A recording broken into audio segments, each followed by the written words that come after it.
बोलिए पवन पुत्र हनुमान की जय। भक्तवत्सल भगवान की जय। माता पिता श्री की जय। सद्गुरुदेव भगवान की जय। आज के आनंद की जय। आए हुए समस्त भक्तों की जय। समस्त पितरों की जय। ग्रामदेव स्थानदेव वास्तुदेव भगवान की जय। समस्त संत ब्राह्मणों की जय। सत्य सनातन वैदिक धर्म की जय। श्री राधा रमण सरकार की जय। जय जय श्री राधे जय जय श्री राधे जय जय श्री राधे श्याम। परम मंगलमय परतपर अखिलेश्वर अकारण करुणा वरुणालय भक्तवांछित कल्पतरु तडिद्दित विनिंदित पीताम्बरधारी बाल कृष्णलाल की वांगमयी प्रतिमूर्ति श्रीमद्भागवत महापुराण ऋग्वेद यजुर्वेद सामवेद अथर्ववेद रूपी विद्वान ब्राह्मण मंडली बृहस्पतिवती यज्ञाचार्य जी सरस्वती जी की विशेष कृपा दृष्टि को लिए हुए मेरे समस्त संगीताचार्य राजा परीक्षितवत संपूर्ण ठाकुर परिवार आयोजक परिवार यजमान परिवार इस परम पुनीत प्रांगण में आयोजित श्रीमद् भागवत कथा का रसास्वादन करने हेतु समुपस्थित मेरी प्यारी माताएं बहनें बच्चे और बुजुर्ग, सर्वप्रथम इस पवित्र व्यास मंच से आप सभी के हृदय कमल में जो मेरे बांके बिहारी जी की झांकी विद्यमान है उनके श्री चरणों में मैं कोटिशः प्रणाम करता हूँ। मेरे भक्तवत्सल भगवान की बांके बिहारी लाल की बंधु परम सौभाग्य है आप सभी का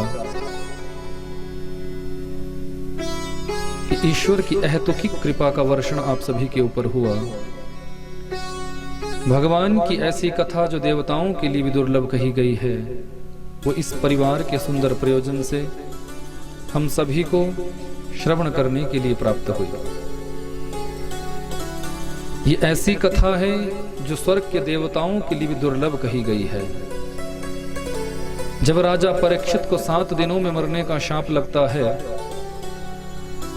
राजा परीक्षित की मुक्ति हेतु सुखदेव जैसा संत श्रीमद् भागवत कथा का रसास्वादन कराने हेतु चलते हैं तो स्वर्ग के देवता अमृत कलश लेकर उनके सामने खड़े हो गए कि एवं विनिमये जातु सुधाराज्ञा प्रपीयताम् प्रपास्यामो वयं सर्वे श्रीमद्भागवतामृतम्।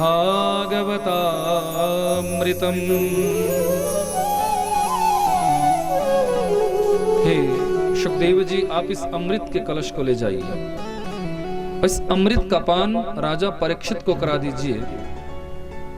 कदाचित स्वर्ग के अमृत से राजा परीक्षित अजर अमर हो जाएंगे। पर जिस कथा का रसपान आप उनको कराने जा रहे हैं उस कथा का रसपान हमें करा दीजिए, हमें इस कथा को श्रवण करा दीजिए। लेकिन सुखदेव जैसा संत जो 4 अंगुल की कौपिन भी अपने शरीर पर धारण नहीं करते, उनको क्या कोई छल सकता है? समझ गए इन देवताओं के अंदर कथा श्रवण की प्यास नहीं है। ये तो मोल भाव करने के लिए आए हैं, ये तो व्यापार की दृष्टि से आए हैं। तो स्वर्ग के अमृत को ठुकरा दिया है कि जाओ, मुझे आपका ये अमृत नहीं चाहिए। सुखदेव जैसा संत विचार करता है कि कहां तो स्वर्ग का अमृत कांच के सदृश और कहां भगवान की अद्भुत अमर कथा, ये पवित्र कथा मणि सदृश, फिर कांच और मणि की बराबरी हो सकती है क्या? तो ठुकरा दिया, बोले जाओ कि अभक्तास्ताश विज्ञाय न ददौ स कथामृतम् श्रीमद्भागवतीं वार्ता सुराणामपि दुर्लभा। अभक्त समझा है और ठुकरा दिया, बोले जाओ। देवताओं को बड़ा आश्चर्य हुआ है। देवता लोग सोचने लगे हैं ऐसी इस कथा की क्या विशेषता है, क्या है इस कथा में ऐसा कि सुखदेव जी ने इस कथा के सामने स्वर्ग के अमृत को भी ठुकरा दिया। जिस अमृत की एक बूंद प्राप्त करने के लिए देवासुर संग्राम छिड़ गया था, उस अमृत के पूरे कलश को ही ठुकरा दिया। तो ब्रह्मा जी के पास गए हैं, ब्रह्मा जी को सारा वृतांत सुनाया तो ब्रह्मदेव मुस्कुराए। ब्रह्मा जी ने कहा, देखना चाहते हो इस कथा का आनंद, देखना चाहते हो इस कथा की महिमा, देखना चाहते हो इस कथा का महत्व। सत्य रूपी तराजू को ब्रह्मा जी ने लिया है। एक पलड़े पर दुनिया के जितने भी सदग्रंथ थे उन्हें विराजमान कराया और दूसरे पलड़े पर श्रीमद् भागवत विराजमान कराए। कि लघुन्यन्यानि जातानि गौरवेण इदं महत् तदा ऋषिगणः सर्वे विस्मयं परमं ययुः। जिस पलड़े पर श्रीमद् भागवत को विराजमान कराया था बंधुओं, वो पलड़ा नीचे झुक जाता है, क्योंकि वजन जिसमें अधिक होगा, शक्ति जिसमें अधिक होगी, सामर्थ्य जिसमें अधिक होगा, वही पलड़ा तो नीचे झुकेगा। देवताओं का आश्चर्य खंडित हुआ है, क्योंकि श्रीमद् भागवत की कथा कोई ग्रंथ नहीं है, कोई पोथी नहीं है, कोई किताब नहीं है, साक्षात कृष्ण एव ही, मेरे गोविंद की, मेरे राधा माधव की वांगमयी प्रतिमूर्ति ही श्रीमद् भागवत का ये कथा है। प्रत्येक शब्द में अक्षरशः मेरे राधा माधव की झांकी विद्यमान है। जो देवताओं के लिए दुर्लभ कथा है, वो इस ठाकुर परिवार के प्रयोजन से हम सभी को यहाँ श्रवण करने को प्राप्त हुई। कितना हम सभी का भाग्य है। इस शरीर को कथा सुनाने का सौभाग्य प्राप्त हुआ और आप सभी को कथा रसपान करने का सौभाग्य प्राप्त हुआ। तो आओ अपने अपने भाग्य की सराहना करते हुए भगवान के श्री चरणों में हम सभी प्रणाम करें।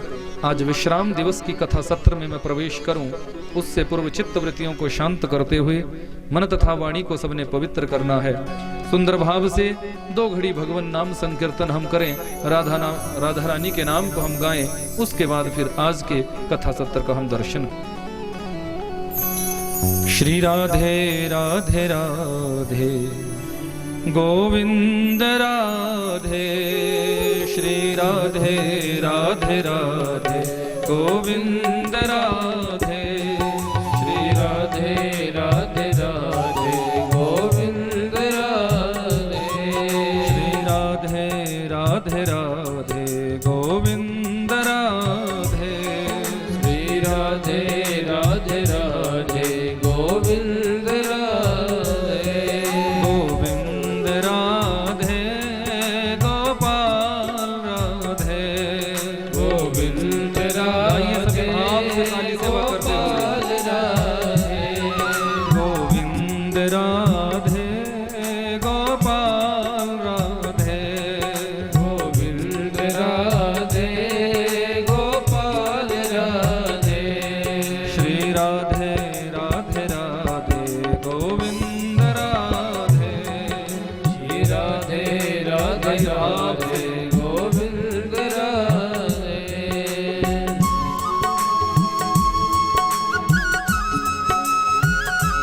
दोनों हाथ उठाकर भाव से साली सेवा करते हो। राधा माधव सरकार की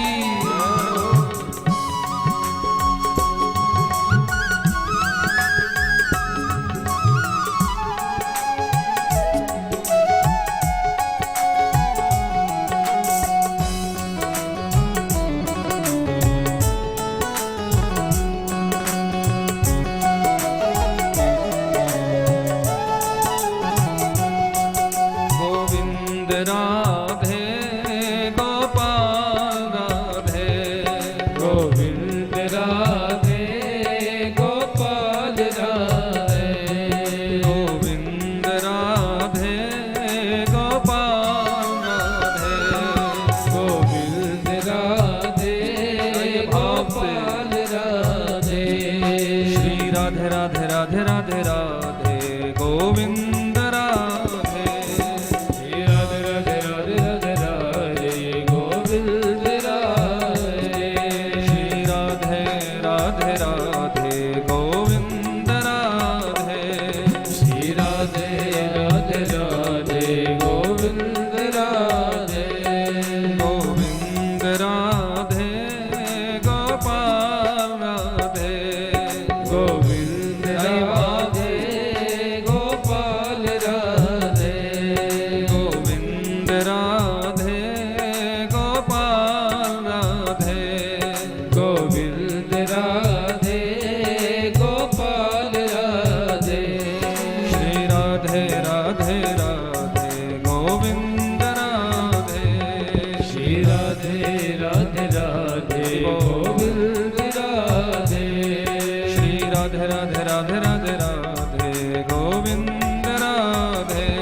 सरकार जय श्री राधे जय जय श्री राधे जय जय श्री राधे श्री राधे राधे राधे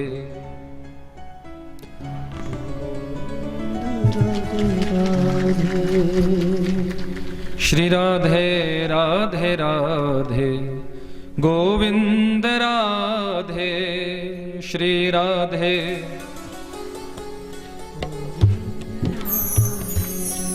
श्री राधे राधे राधे राधे राधे गोविंद राधे श्री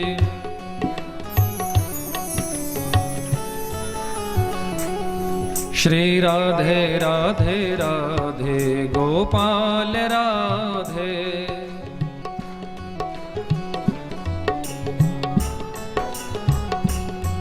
श्री राधे राधे राधे गोविंद राधे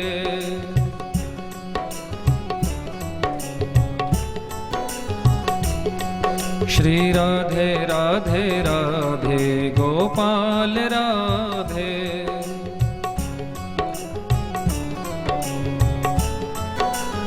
कितना मीठा नाम है किशोरी जी का।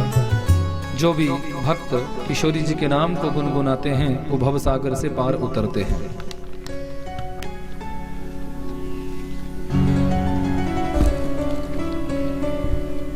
ऐसा सुंदर मनोभाव। आओ जरा आज के कथा सत्र में हम प्रवेश करें। कल के कथा में आप सभी ने दर्शन किया मेरे परात्पर प्रभु का सुंदर मंगल भगवती रुक्मणी जी के साथ होता है। सुखदेव जी कहते हैं राजन भगवान के तो पूरे 16,108 विवाह हुए हैं। राजा परीक्षित कहने लगे गुरुदेव क्या सच में? बोले हाँ। और देखो आश्चर्य की बात कि परमात्मा का दूसरा विवाह भालू की बेटी के साथ हुआ है।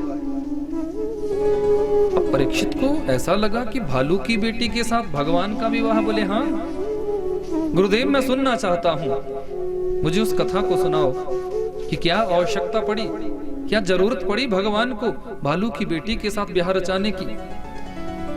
सुखदेव स्वामी कहते हैं राजन परमात्मा की सुधनबा सभा लगी हुई थी।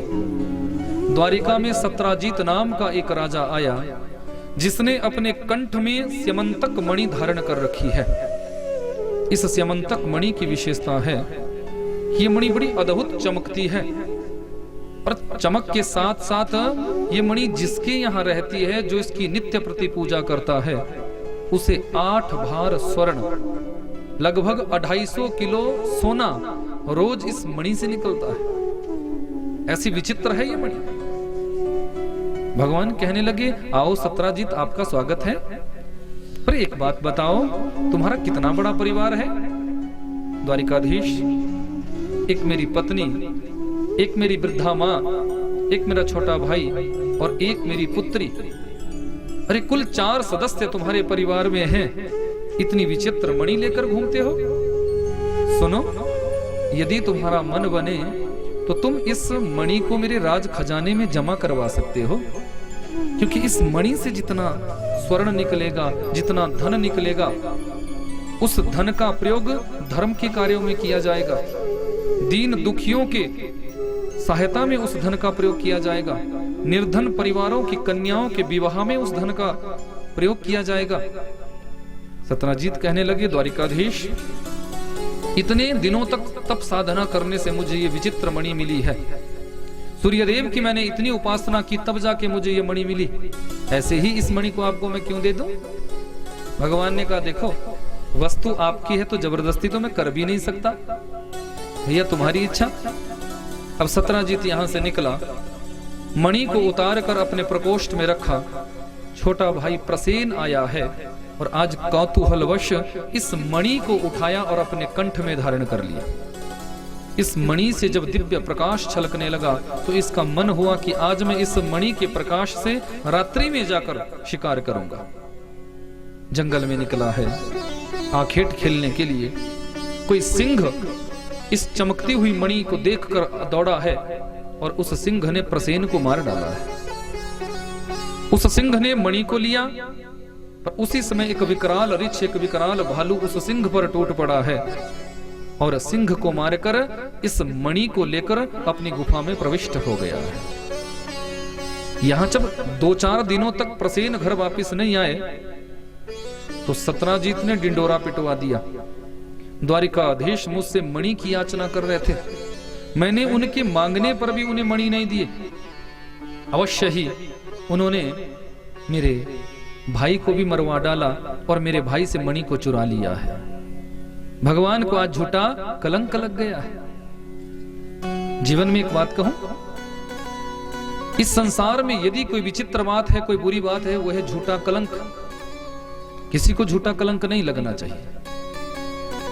कि जल से पतला कौन है, कौन भूमि से भारी, कौन अगन से तेज है और कौन काजल से कारी। तो बताया कि जल से पतला ज्ञान है, पाप भूमि से भारी, क्रोध अगन ते तेज है और कलंक काजल से कारी। काजल से भी कारी वस्तु यदि इस संसार में कुछ है वो है बंधुओं झूठा कलंक। किसी के जीवन में नहीं लगना चाहिए, पर आज द्वारिकाधीश को झूठा कलंक लगा है। मेरे गोविंद गुरुदेव के पास गए, गुरुदेव आप मेरी जन्म कुंडली तो देखो, मेरे ग्रह तो देखो कि आज कल क्या चल रहा है। मैंने तो उसके बाद मणि को देखा तक नहीं और यहां तो मुझे झूठा कलंक लग गया, झूठा कलंक लग गया। गुरुदेव कहने लगे, कनवा जरूर तूने भादो मास के चौथ का चंदा का दर्शन किया होगा। आता है ना भाद्रपद मास, कलंक चतुर्थी, उस दिन चंद्र दर्शन निषेध बताया है। पर समस्या है हमारे जीवन की, वैसे तुम दर्शन करो चाहे ना करो, पर गलती से यदि किसी बड़े बुजुर्ग ने ये कह दिया ना कि आज चंद्रमा का दर्शन मत करना, फिर तो समझो कि तुम जरूर करोगे। यही तो समस्या है हमारे जीवन की, जहां से हमें रोका जाता है हम वही कार्य करते हैं। उस दिन यदि चंद्रमा का दर्शन आप करते हैं तो झूठा कलंक जीवन में लगता है, उस कलंक को कोई मिटा नहीं सकता। फिर दंत कथाओं के अनुसार, मनगढ़ंत बातों के अनुसार कि किसी के छत पे पत्थर फेंको, गालियां सुनो, कलंक उतर जाएगा, पर ऐसा नहीं है। हाँ, इतना जरूर है कि संसार में यदि कोई समस्या है तो प्रत्येक समस्या का समाधान हमारे वेद पुराणों में, हमारे महर्षियों ने लिखा हुआ है। ऐसी कोई समस्या नहीं है संसार की जिसका समाधान हमारे शास्त्रों में नहीं है। ये जो स्यमंतक मणि की कथा है, इसका वैचित्र्य ध्यान दीजिएगा। इसकी विशेषता है कि यदि गलती से अनजाने में आप उस दिन चंद्र दर्शन कर लेते हैं और उसके बाद आप इस स्यमंतक मणि की कथा को सुन लेते हैं तो आपके जीवन में झूठा कलंक नहीं लग सकता। ऐसी अद्भुत है ये कथा। द्वारिकाधीश कहने लगे, गुरुदेव जब तक अपने ऊपर से झूठे कलंक को ना मिटा लूं तब तक द्वारिका में वापस नहीं आऊंगा। अपने साथ कुछ द्वारिका वासियों को लिया है और भगवान प्रसेन को खोजने जंगल में निकले हैं। जंगल में प्रसेन को मरा हुआ पाया। थोड़ा सा भगवान आगे बढ़े तो एक मृत सिंह को देखा है। रक्त रंजित भालू के चरणों के चिन्हों को केंद्रित करते हुए भगवान आगे बढ़े। गुफा में वो चरण चिन्ह प्रविष्ट हो रहे थे तो द्वारिका वासियों को गुफा के बाहर ही बिठाया, द्वार पर बिठाया कि यहीं पर तुम मेरी प्रतीक्षा करना, मैं मणि चुराने वाले को अंदर खोजता हूं। भगवान उस गुफा में प्रविष्ट होते हैं। बड़ा अद्भुत वैभव उस गुफा में है। सामने एक सुंदर कन्या जिसके हाथों में स्यमंतक मणि है। भगवान ने इस मणि को लेना चाहा, उसी समय एक विकराल ऋक्ष, विकराल भालू भगवान पर टूट पड़ा है। घमासान युद्ध प्रारंभ हुआ है। 27 दिनों तक भगवान ने इस ऋक्ष के साथ युद्ध किया।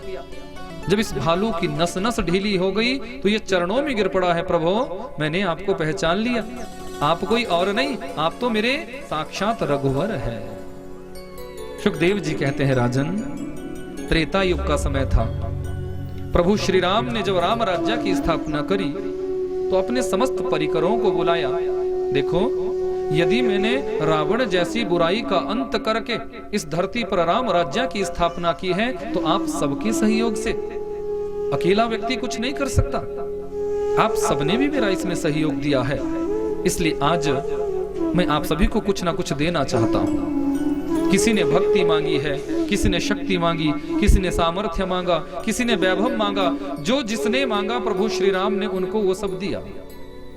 सामने जामवंत जी खड़े हैं, कुछ मांग नहीं रहे। भगवान आगे बढ़े, जामवंत जी आप तो मेरी सेना के सेना नायक बनकर चले थे ना, सेनाध्यक्ष बनकर चले थे आप मेरी सेना के, फिर मैंने सबको दिया है तो तुम्हें कैसे छोड़ सकता हूं, तुम्हें भी मांगना चाहिए। जामवंत जी कहने लगे, प्रभु मैं आपकी सेना का सेनाध्यक्ष एक ही बात पर बना था।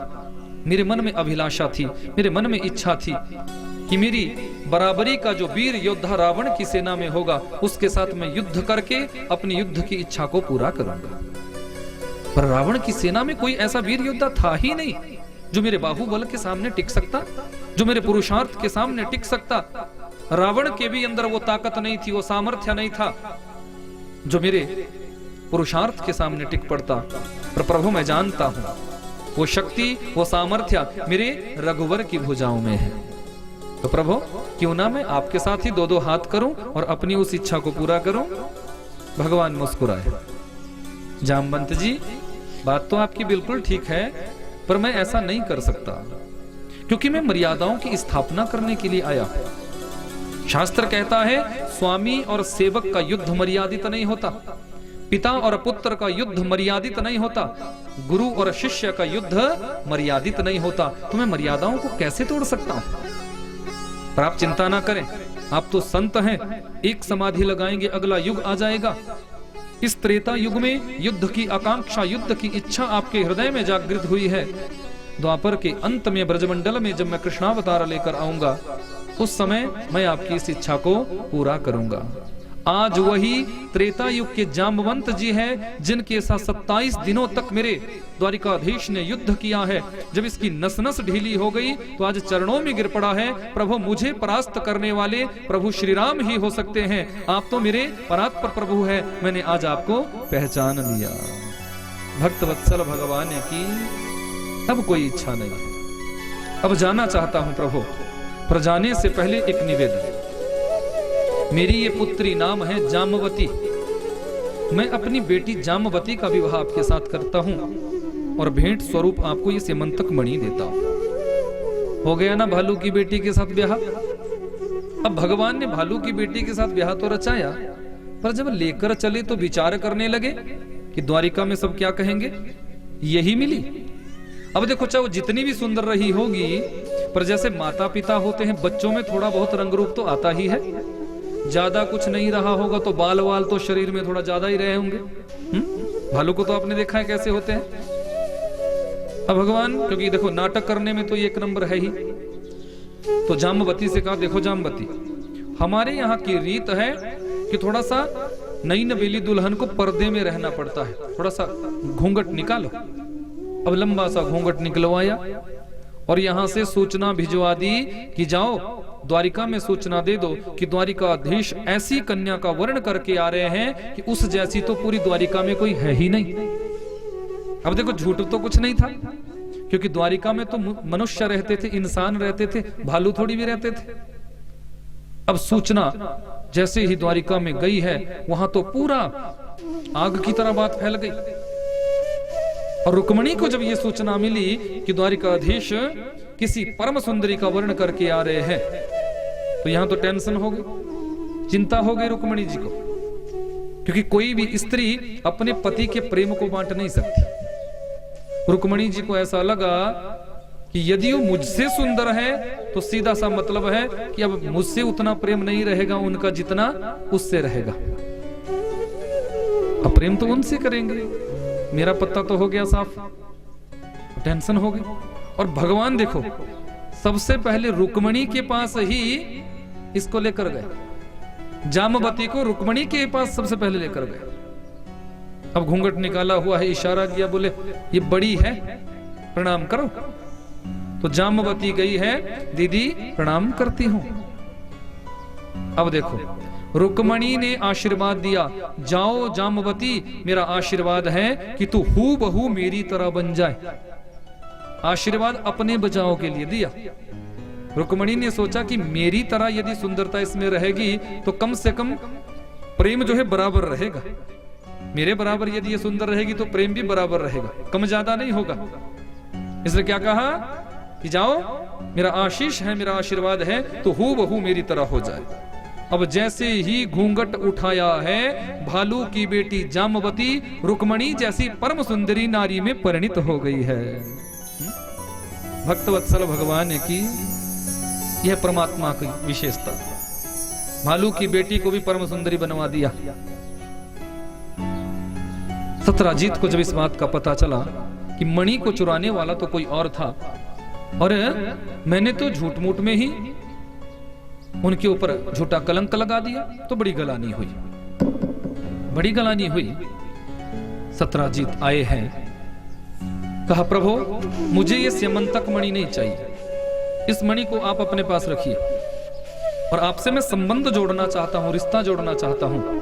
मेरी एक पुत्री है, नाम है सत्यभामा, मैं अपनी बेटी सत्यभामा का विवाह आपके साथ करता हूं। तीसरा विवाह भगवान का सत्यभामा के साथ सुसंपन्न हुआ। गिनते रहना, क्योंकि लिस्ट बहुत लंबी चौड़ी है और हिसाब किताब में थोड़ा हम कमजोर है, ठीक है ना, इसलिए गिनते रहना। अर्जुन के साथ एक दिन भगवान निर्जन स्थान में निकले हैं, शिला पर सामने एक सुंदर कन्या देखी, अर्जुन को इशारा दिया, जरा पता तो करो ये है कौन। अर्जुन गए, देवी आप कौन, आपका परिचय। इस सुंदरी ने अपना परिचय दिया है, मैं यमराज की बहन सूर्य की पुत्री कालिंदी हूं। देवी यहां क्या कर रही हो। मैं द्वारिकाधीश को पति रूप में वर्ण करने के लिए यहां उनकी प्रतीक्षा कर रही हूं। देवी द्वारिकाधीश तो रथ पर बैठे हैं। अर्जुन ने कालिंदी को अपने साथ लिया और हाथ पकड़कर द्वारिकाधीश के हाथों में दे दिए। 2-4 मंत्र भी पढ़ दिए होंगे। चौथा विवाह मेरा परमात्मा का कालिंदी जी के साथ हुआ। यही कालिंदी भगवती यमुना है। बोली यमुना महारानी की। विंद और अरविंद नाम के 2 राजा, जिनकी परम लाडली बहन है, नाम है मित्रवृंदा। 5वां विवाह मित्रवृंदा के साथ भगवान का हुआ। 6वां विवाह नागनजीती के साथ। नगनाजीत नाम के एक राजा है, जिनके यहाँ 6 बैल हैं, पर 6 बैल मनुष्य से भी ज्यादा विवेक रखते हैं। इन्होंने शर्त रखी हुई है कि जो महापुरुष आकर मेरे इन 6 बैलों को एक साथ नथ देगा, नकेल डाल देगा, मैं अपनी पुत्री का विवाह उसके साथ करूंगा। भगवान आए और 6 बैलों को एक साथ नथ दिया है। 6वां विवाह भगवान का नागनजीती के साथ संपन्न हुआ है। 7वां लक्ष्मणा के साथ और 8वां भद्रा के साथ। ये भगवान की अष्टपट रानियां है। गीता में भगवान ने स्पष्ट कराया है कि भूमि रापो अनलो वायु खम मनो बुद्धि एवच अहंकार इति यम्मे भिन्नः प्रकृति अष्टधा। 8 प्रकृतियों का वर्ण ही मेरे परात्पर प्रभु करते हैं और यही 8 प्रकृतियां अष्टपट्ट महिषियां बनी है। ईश्वर और जीव में अंतर क्या है, थोड़ा समझना। जीव वो है जो प्रकृति के अनुसार चले, प्रकृति के अनुसार उसे ढलना पड़ेगा, रहना पड़ेगा।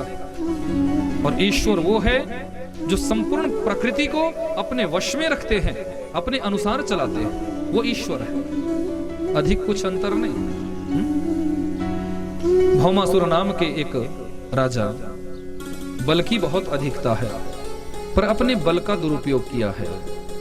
एक बात कहूं, जीवन में अपनी अधिकता का कभी दुरुपयोग मत करना। यदि आपके पास बल अधिक है, दुरुपयोग मत करो। धन अधिक है, दुरुपयोग मत करो। ज्ञान अधिक है, दुरुपयोग मत करो। सुंदरता आपके जीवन में अधिक है तो उसका दुरुपयोग मत करो। पदवी यदि आपका ऊंचा है तो अपने पद का भी कभी दुरुपयोग मत करो। जिसने अपने जीवन में अपनी अधिकता का दुरुपयोग किया है, वो गिरा है, वो नष्ट हुआ है, उसे कोई बचा नहीं सकता। अब देखो इस पापी के मन में क्या कुसंकल्प जगा। क्या बुरा संकल्प इसने धारण किया कि मैं 20,000 राजकन्याओं का हरण करूंगा और अपने कारागार में बंदी बनाकर जब वो 20,000 हो जाएंगी तब जाके उनके साथ में शादी रचाऊंगा, ब्याह रचाऊंगा। 16,100 राजकन्याओं का ये पापी हरण कर चुका है। एक दिन सत्यभामा कहने लगी, प्रभु उस दुष्ट को मार क्यों नहीं देते आप? देखो ना वो राजघराने की राजकन्याएं वहां कितना कष्ट पा रही होंगी। तो भगवान ने सत्यभामा को अपने साथ लिया और आज इसके साथ युद्ध करने के लिए निकले हैं। और देखते ही देखते भगवान ने इस भौमासुर का उद्धार कर दिया है। भक्तवत्सल भगवान की कारागार के द्वार को खोला तो 16,100 राजकन्याएं अपनी गर्दन नीची करके बाहर निकली, झुकी हुई नजरों में बाहर आई है। भगवान का हृदय द्रवित हुआ है। परमात्मा विचार करते हैं कि ये सभ्य कहलाने वाला समाज इन्हें जीवन जीने की स्वीकृति नहीं देगा। दुनिया यही कहेगी कि इतने दिनों तक उस दुष्ट पापी के यहां रहकर आई है, कदाचित ये पवित्र नहीं होंगी। इनकी पवित्रता पर प्रश्न चिन्ह लगेगा, संदेह करेंगे इन पर लोग। और इनके पास दो ही मार्ग बचेंगे। किसी बुरे व्यक्ति को आप बुरा बुरा बुरा कहोगे ना, तो एक दिन वो कहता है कि जब बुरा ही हूं तो बुरा ही बन जाऊं, तो बुरे मार्ग का ही अनुसरण कर लेता है। और व्यभिचार का मार्ग यदि इन्होंने अपना लिया तो वो निंदनीय है, वो ठीक नहीं है। और दूसरा, यदि कुंठित होकर, दुखी होकर, खिन्न मन से आवेश में आकर यदि कहीं इन्होंने अपने शरीर की ही हत्या कर दी, अपने प्राणों का ही त्याग कर दिया, तो वो भी निंदनीय मार्ग है। जबरदस्ती इस शरीर की कभी हत्या नहीं करनी चाहिए। बहुत से लोग, माता पिता ने कुछ कहा, सास ससुर ने कुछ कहा, बड़े बुजुर्गों ने कुछ कह दिया तो आवेश में आए और चुन्नी बांधी, गले से लटक गए, पंखे से फंदा लगा लिया, या फिर किसी नहर में जाकर कूद पड़े, या ट्रेन के नीचे आ गए, या फिर वो आजकल पॉइजन तो सबके यहाँ होता ही है, तो पॉइजन की 2-4 बूंदे पी ली, फिर कहते हो अब बचाओ अब बचाओ। एक बात समझ लेना, 83,99,999 योनियों को भोगने के बाद हमें ये मानव देही मिलती है, हमें ये मनुष्य शरीर मिलता है। और ये शरीर भगवान ने इसलिए नहीं दिया, ये साधन है तुम्हारे पास। जिस प्रकार आप अपने घर से यहां तक किसी साधन का प्रयोग करके आए, चाहे आप गाड़ी में आए होंगे, चाहे बस में आए होंगे, किसी ना किसी साधन का, जो दूर से आए होंगे वो किसी ना किसी साधन का प्रयोग करके आए। तो अपनी घर गृहस्थी में जिस प्रकार हम कहीं भी जाते हैं तो हम गाड़ी का प्रयोग करते हैं। अच्छा, जरूर तूने ये सोची होगी कि मेरा कुल खानदान बहुत ऊंचा है। अरे काय का ऊंचा? यदुवंशी हैं हम, यदुकुल में जन्म लेकर आया हूं। अच्छा, जरूर तुमने ये सोची होगी कि इनके माँ बाप बहुत अच्छे हैं। अरे सुनो, वो भी कन्फर्म नहीं है कि हूं किसका। कोई नंद नंदन कहते हैं, कोई यशोदा नंदन कहता है, कोई देवकी नंदन कहता है, कोई वसुदेव नंदन कहता है। माता पिता का भी कोई कन्फर्म नहीं है कि हूं किसका। रुक्मणी की ओर देखा, गुस्सा आया होगा, पर रुक्मणी तो परम शांत भाव से पंखा डुला रही है।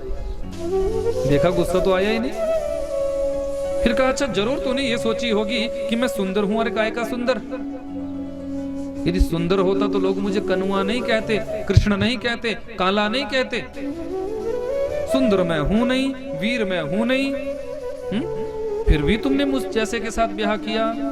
देखा कि रुक्मणी को गुस्सा आया होगा, पर रुक्मणी को गुस्सा नहीं, परम शांत भाव से सेवा में खड़ी है। सोचा गुस्सा तो आया ही नहीं। अब ब्रह्मास्त्र चला दिया। बोले सुनो, अभी भी रुक्मणी बात नहीं बिगड़ी है। यदि तुम मुझसे कहो तो मैं आज ही तुम्हारी बात जाकर शिशुपाल से चला दूं। ये कब कह रहे हैं? जब रुक्मणी से 10 पुत्र और 1 पुत्री को उत्पन्न कर चुके हैं, 11 संतानों का जन्म हो चुका है। पर नाम किसका लिया? जिस शिशुपाल का नाम रुक्मणी कभी सुनना ही नहीं चाहती। जैसे ही शिशुपाल का नाम लिया है, धड़ाम से रुक्मणी धरती पर गिर पड़ी है। चंवर कहीं गिरा, पंखा कहीं गिरा। भगवान ने सोचा, मैंने तो सोची थी इसको गुस्सा आएगा, पर ये तो मूर्छित हो गई। तुरंत परमात्मा ने 4 भुजाएं धारण कर ली और रुक्मणी को गोदी में उठा लिया। एक हाथ से बालों को सहलाने लगे हैं, दूसरे हाथ से पंखा डुलाने लगे हैं, तीसरे हाथ से जल पिला रहे हैं। 25 मिनट बाद जब रुक्मणी की मूर्छा टूटी, रुक्मणी मैंने तो सोचा था तुम्हें गुस्सा आएगी पर तू तो मूर्छित हो गई। रुक्मणी कहने लगी प्रभु आपने क्या गलत किया? आपने कुछ गलत नहीं कहा। आपने कहा कि आपके माता पिता का पता नहीं, तो हाँ प्रभु ठीक ही तो कहा। जो जगत के माता पिता हैं, पूरे संसार के पूरे सृष्टि के माता पिता तो आप हैं। क्या आपको किसी माता पिता की आवश्यकता है? प्रभु आपने कहा कि आप वीर नहीं, योद्धा नहीं। किसने कह दिया? प्रभु बड़े बड़े राजा महाराजाओं के श्रीमुख से मैंने आपकी वीरता के यशोगान सुना है। और प्रभु आपने कहा कि आप सुंदर नहीं, तो किसने कह दिया? आप तो सर्वांग सुंदर हैं, क्योंकि आपकी सुंदरता का वर्णन तो वेद भी गाते हैं, पुराण भी गाते हैं कि बरहा पीड़म नटवर वपुः कर्णयो कर्णिकारं विव्रतवासः कनककपिशं वैजयन्तीं च माला रन्ध्रानवेणोरधर सुधया पूरयन गोपवृन्दैः वृन्दारण्यं स्वपदरमणं प्राविशद गीतकीर्तिः। प्रभु आप तो सर्वांग सुंदर है। आपकी सुंदरता का वर्णन तो वेद पुराण भी गाते हैं। किसी संत ने बड़ा सुंदर लिखा है कि यदि नंदलाल तुम होते लली गले कट जाते करोड़न के। ये तो अच्छा हुआ जो तुम लाला बनकर आए। यदि तुम लाली बनकर आते तो आपकी सुंदरता पर, आपकी मनमोहकता पर, आपके आकर्षण पर रोज करोड़ों गले कटा करते। प्रभु तो सर्वांग सुंदर है, सर्वांग सुंदर है। इतने सुंदर कि देखो गोपाल जी की जो पूजा करते होंगे, ठाकुर जी की जो सेवा घर में करते होंगे, जब आप इनका स्नान कराते होंगे तो देखना कुछ भी इनके ऊपर वस्त्र नहीं होता, बिल्कुल नग्न होते हैं। लेकिन उस समय भी आपको इनका आकर्षण ऐसा लगेगा कि बस देखते जाएं, देखते जाएं, देखते जाएं। जब बिना श्रृंगार से ये सुंदर है तो हल्का सा इनका श्रृंगार हो जाए, फिर तो बात ही क्या। फिर तो मन करता देखते जाएं, बस देखते जाएं, देखते जाएं। हो लगे दुहलो सो तुम दिलदार सांवरे, हो लगे दुहलो सो तुम दिलदार सांवरे हो। तेरा किसने किया श्रृंगार सांवरे, तेरा किसने किया श्रृंगार सांवरे। हो लगे दुहलो सो तुम दिलदार सांवरे, लगे दुहलो सो तुम दिलदार सांवरे। तेरा किसने किया श्रृंगार सांवरे, तेरा किसने किया श्रृंगार सांवरे। हाथ उठाकर भाव से ताली सेवा करिए।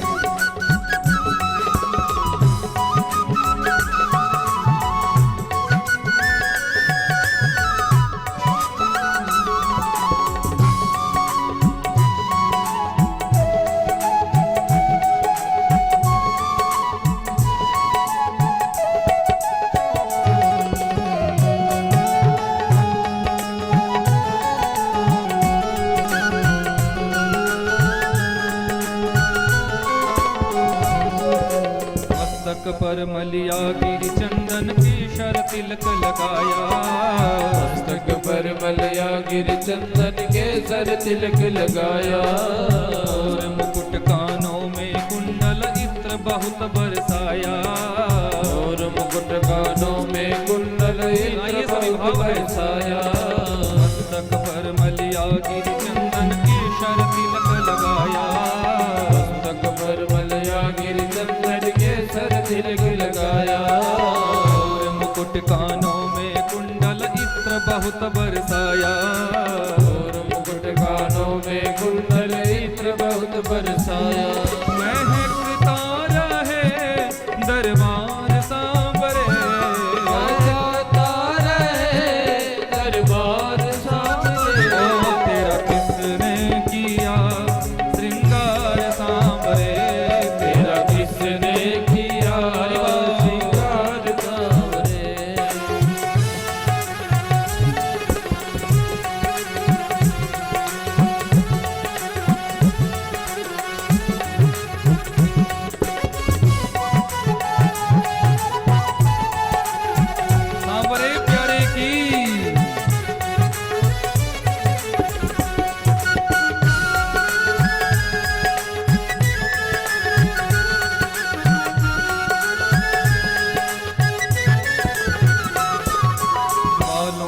कलिया चुन चुन कर सुंदर हार बनाया।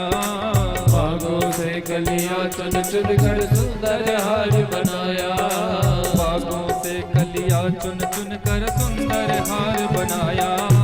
बागों से कलियां चुन चुन कर सुंदर हार बनाया। रहे सलामत हाथ सदा वो जिसने तुम्हें सजाया। रहे सलामत हाथ सदा वो जिसने तुझे सजाया। बागों से कलिया चुन चुन कर सुंदर हार बनाया। बागों से कलियां चुन चुन कर सुंदर हार बनाया। रहे सलामत हाथ सदा वो जिसने तुम्हें सजाया। रहे सलामत हाथ सदा वो जिसने तुझे सजाया। सजाता रहे हर बार सांवरे। सजाता रहे हर बार सांवरे। तेरा किसने किया श्रृंगार सांवरे। तेरा किसने किया श्रृंगार सांवरे।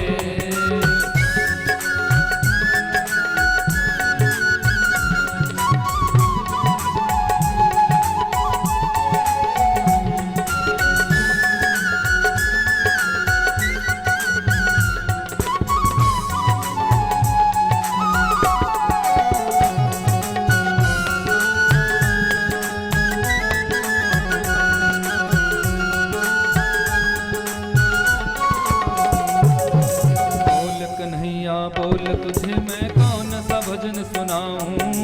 बोल कन्हैया बोल तुम्हें मैं कौन सा भजन सुनाऊं। बोल कन्हैया बोल तुम्हें मैं कौन सा भजन सुनाऊं। बोल कन्हैया बोल तुम्हें मैं कौन सा भजन सुनाऊं। ऐसा कोई राग बता दे तू नाचे मैं गाऊं। ऐसा कोई राग बता दे तू नाचे मैं गाऊं। बोल कन्हैया बोल तुम्हें मैं कौन सा भजन सुनाऊं। बोल कन्हैया बोल तुम्हें मैं कौन सा भजन सुनाऊं। ऐसा कोई राग बता दे तू नाचे मैं गाऊं। ऐसा कोई राग बता दे तू नाचे मैं गाऊं। नचाता रहूं हर बार सांवरे। नचाता रहूं हर बार सांवरे। नचाता रहूं हर बार सांवरे। नचाता रहूं हर बार सांवरे। तेरा किसने किया श्रृंगार सांवरे। तेरा किसने किया श्रृंगार सांवरे। तेरा किसने किया श्रृंगार सांवरे।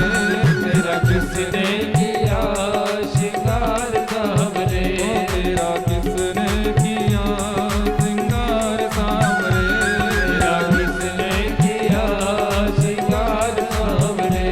तेरा किसने किया श्रृंगार सांवरे। तेरा किसने किया श्रृंगार सांवरे। तेरा किसने किया श्रृंगार सांवरे। तेरा किसने किया श्रृंगार सांवरे। बोले बांके बिहारी लाल की जय। नंदनंदन सरकार की। किसने किया श्रृंगार सांवरे तेरा। हो लगे दुहलो सो तू दिलदार सांवरे लगे। हो तेरा किसने किया। जोर से गाओ।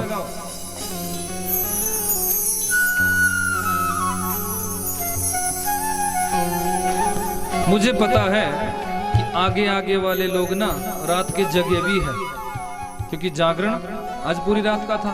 पर आप जगे हैं तो हम भी साथ में जगे हैं। जगे हैं कि नहीं? हम भी तो नहीं सोए ना। पर फिर भी आपको कुछ ऐसा लग रहा है कि मुझे नींद आ रही है? बोलो। अरे जब आप गाते हो ना, मैं यहाँ बैठ के सो जाता हूँ। बोले महाराज जी तब तो हम गाएंगे ही नहीं। हो तेरा किसने किया श्रृंगार सांवरे तेरा हो लगे दुहलो सो तू दिलदार सांवरे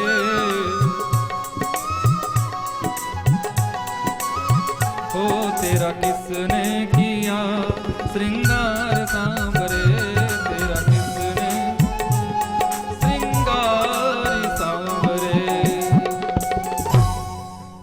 ऐसा सर्वांग सुंदर महाप्रभु का सुंदर दर्शन कि चंदन सा बदन चंचल चितवन धीरे से तेरा ये मुस्काना मुझे दोष न देना जग वालों हो जाऊं कहीं मैं दीवाना।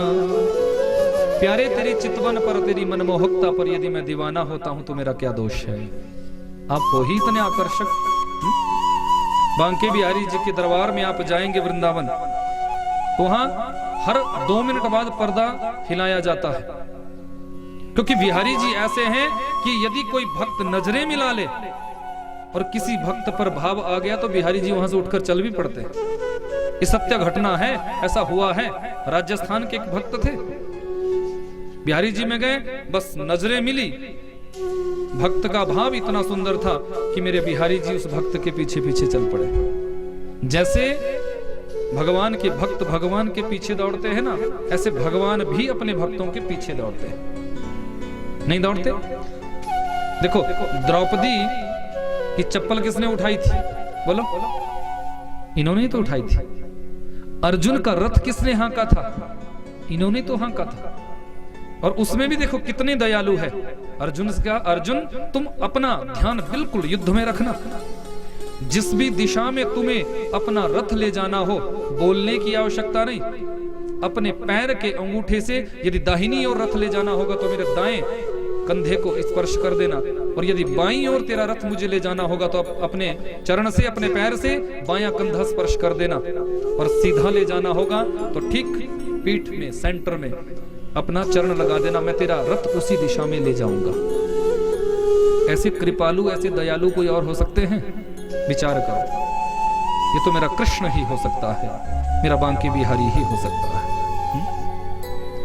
भक्तों के वश में रहते हैं। भाव, बस आपका भाव होना चाहिए कि भाव का भूखा हूं मैं, भाव ही एक सार है। भाव से जो भजता मुझे भव से बेड़ा पार है। भाव विन देवे मुझे मैं कभी लेता नहीं, भाव से एक पत्र देवे वो मुझे स्वीकार है। बांध लेते भक्त मुझको प्रेम की जंजीर में, इसीलिए इस धरती पर होता मेरा अवतार है। भाव का भूखा हूं मैं, भाव ही एक सार है। भाव से जो भजता मुझे भव से बेड़ा पार है। भगवान तुम्हारे भाव को ही तो देखते हैं। वो किसी की अमीरी गरीबी नहीं देखते, वो किसी की धन संपत्ति वैभव नहीं देख सकते। वो तो सिर्फ और सिर्फ आपके प्रेम को देखते हैं, आपके भाव को देखते हैं। सुदामा जैसा संत, मैं उस कथा को आपको सुनाऊं क्योंकि देखो हरि अनंत, हरि कथा अनंत, परमात्मा की कथाएं तो अनंत है, पर समय के अनुसार हमें चलना थोड़ा होता है, इसलिए मैं कथा को अब विश्रामावस्था की ओर बढ़ाने का प्रयास करूं। वो चरित्र सुखदेव जी ने सुनाया है, शिवरंजनी का भाव प्रकट किया है। ऐसा अद्भुत मनोभाव सुदामा जी का। वो सुदामा जी जिन सुदामा जी को कुछ लोग भिकमंगा समझते हैं, पर सुदामा जी भिकमंगे नहीं थे। सुदामा जी कोई भिकमंगे नहीं थे। गरीब होना अलग बात है, निर्धन होना अलग बात है, पर दरिद्री होना बिल्कुल अलग बात है। दरिद्री कौन है? दरिद्रो यस्तु असंतुष्ट। दरिद्री वो है जो असंतोषी है। लेकिन सुदामा जी कोई दरिद्री नहीं थे कि जब आवे संतोष धन सब धन धूरी समा, जब संतोष रूपी धन जीवन में आ जाता है तो दुनिया के सारे धन फिर फीके लगने लगते हैं, मिट्टी के समान लगने लगते हैं। विद्यावताम भागवते परीक्षा, विद्वानों की परीक्षा तो श्रीमद् भागवत में कही गई है। भागवत में कहीं भी सुदामा जी को दरिद्री शब्द से संबोधित नहीं किया है। इनके लिए तो बड़े ऊंचे ऊंचे संबोधन दिए गए हैं कि कृष्णस्यासीद सखा कश्चिद ब्राह्मणो ब्रह्मवित्तमः विरक्त इंद्रियार्थेषु प्रशांतात्मा जितेंद्रियः। बड़े ऊंचे ऊंचे संबोधन दिए हैं। सुदामा जी कैसे हैं?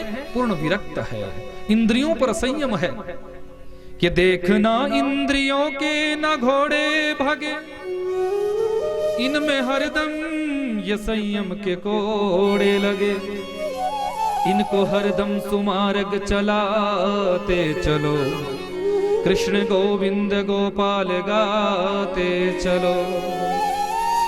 सुदामा जी का इंद्रियों पर पूर्ण संयम है, पूर्ण संयम है। ऐसी झोंपड़ी है, ऐसी कुटिया है कि सूर्य का प्रकाश भी उस झोंपड़ी से अंदर आता है, वर्षा की बूंदें भी अंदर आती है।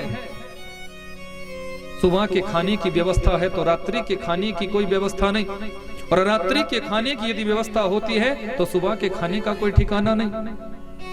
लेकिन नितांत भाव से, शांत भाव से, पूर्ण आनंद में डूबकर भगवान का भजन नहीं छोड़ते, भजन करते हैं।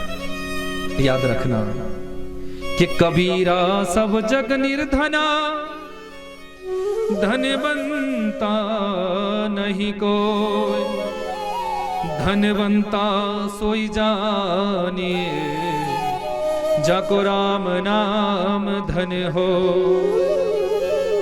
प्यारे, इस संसार में धनवान वो नहीं जिसने 10-20 करोड़ इकट्ठा कर लिया, बड़ी बड़ी फैक्ट्रियां चलवा दी, इंडस्ट्रियों का मालिक हो गया, वो धनवान नहीं।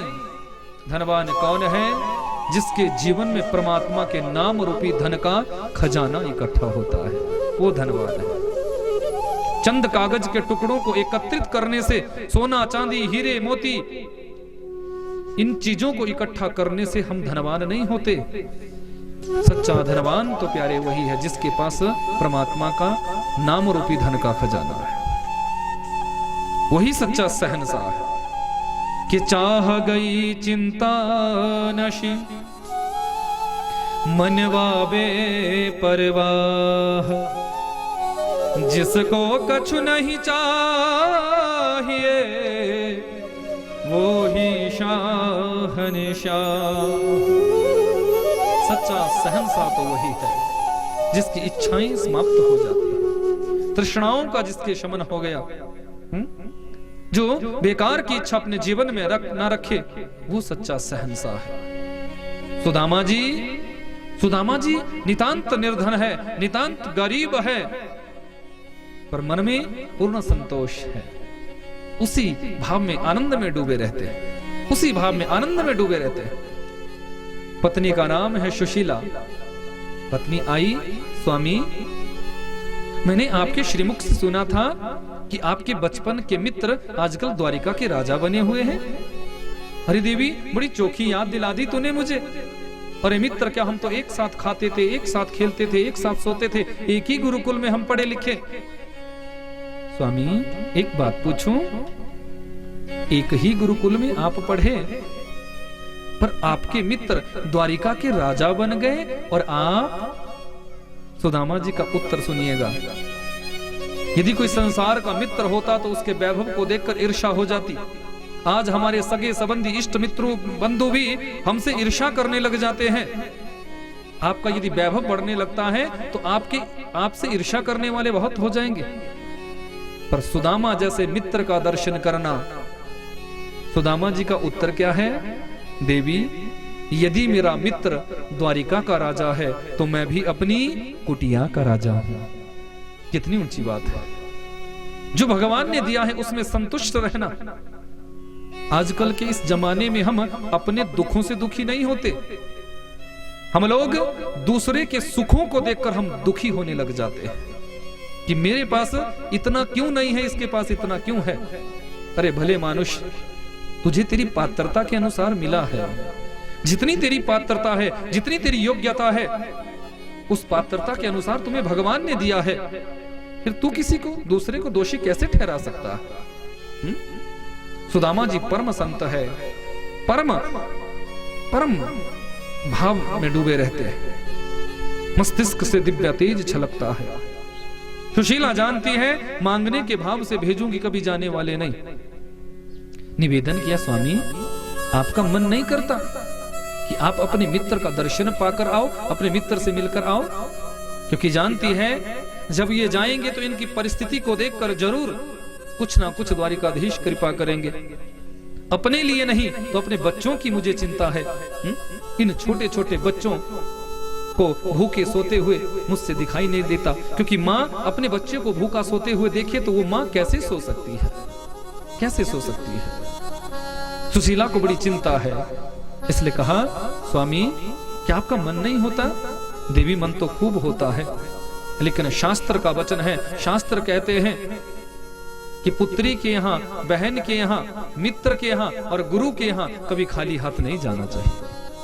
तुम तो देख सकती हो कि हमारे यहाँ अन्न का एक दाना भी नहीं, मैं अपने मित्र के यहाँ खाली हाथ कैसे जा सकता हूँ?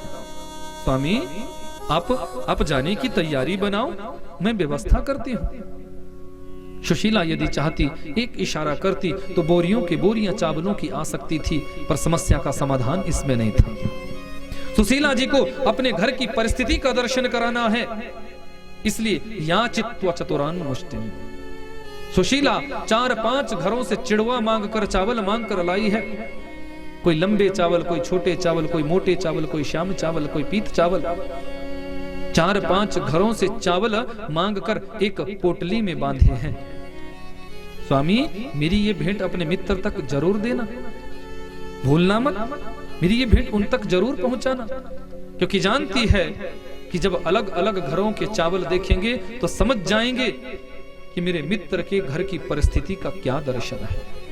क्योंकि जब वो इनसे पूछेंगे कि आओ आप कैसे हो, तो इनका एक ही उत्तर होगा कि त्रिलोकी में मुझ जैसा सुखी, मुझ जैसा संपन्न कोई दूसरा नहीं। पर मुझे तो अपनी कुटिया का दर्शन कराना है, मुझे तो अपने घर का दर्शन कराना है। चावलों की पोटली दी है। सुदामा जी कहने लगे, देवी खूब भजन करना, जल्दी वापिस आऊंगा। हाँ स्वामी मैं भजन करूंगी, आप जाओ। विदा लेकर सुदामा जी निकले हैं। अब दुबला पतला कृशकाय शरीर, हाथों में जो डंडा ले रखा है, दुर्बलता के कारण वो भी थर-थर कांप रहा है। एक छोटा सा बच्चा भी सुदामा जी के शरीर की हड्डियों को गिन सकता है। आगे मार्ग में एक नदी आई है, पार उतरना चाहते हैं पर उतरे कैसे? देने के लिए उतराई तो है ही नहीं। भगवान का हृदय पिघला, क्योंकि मेरे परमात्मा तो ऐसों को ही पार उतारते हैं जिसके अंदर सामर्थ्य नहीं। भगवान अपने आप केवट बनकर आए हैं। अरे ब्राह्मण देवता, नदी पार जाना चाहते हो? केवट भैया जाना तो चाहूं, पर भैया देने में कुछ उतराई मेरे पास नहीं है। अरे ब्राह्मण देवता चिंता काहे को करते हो?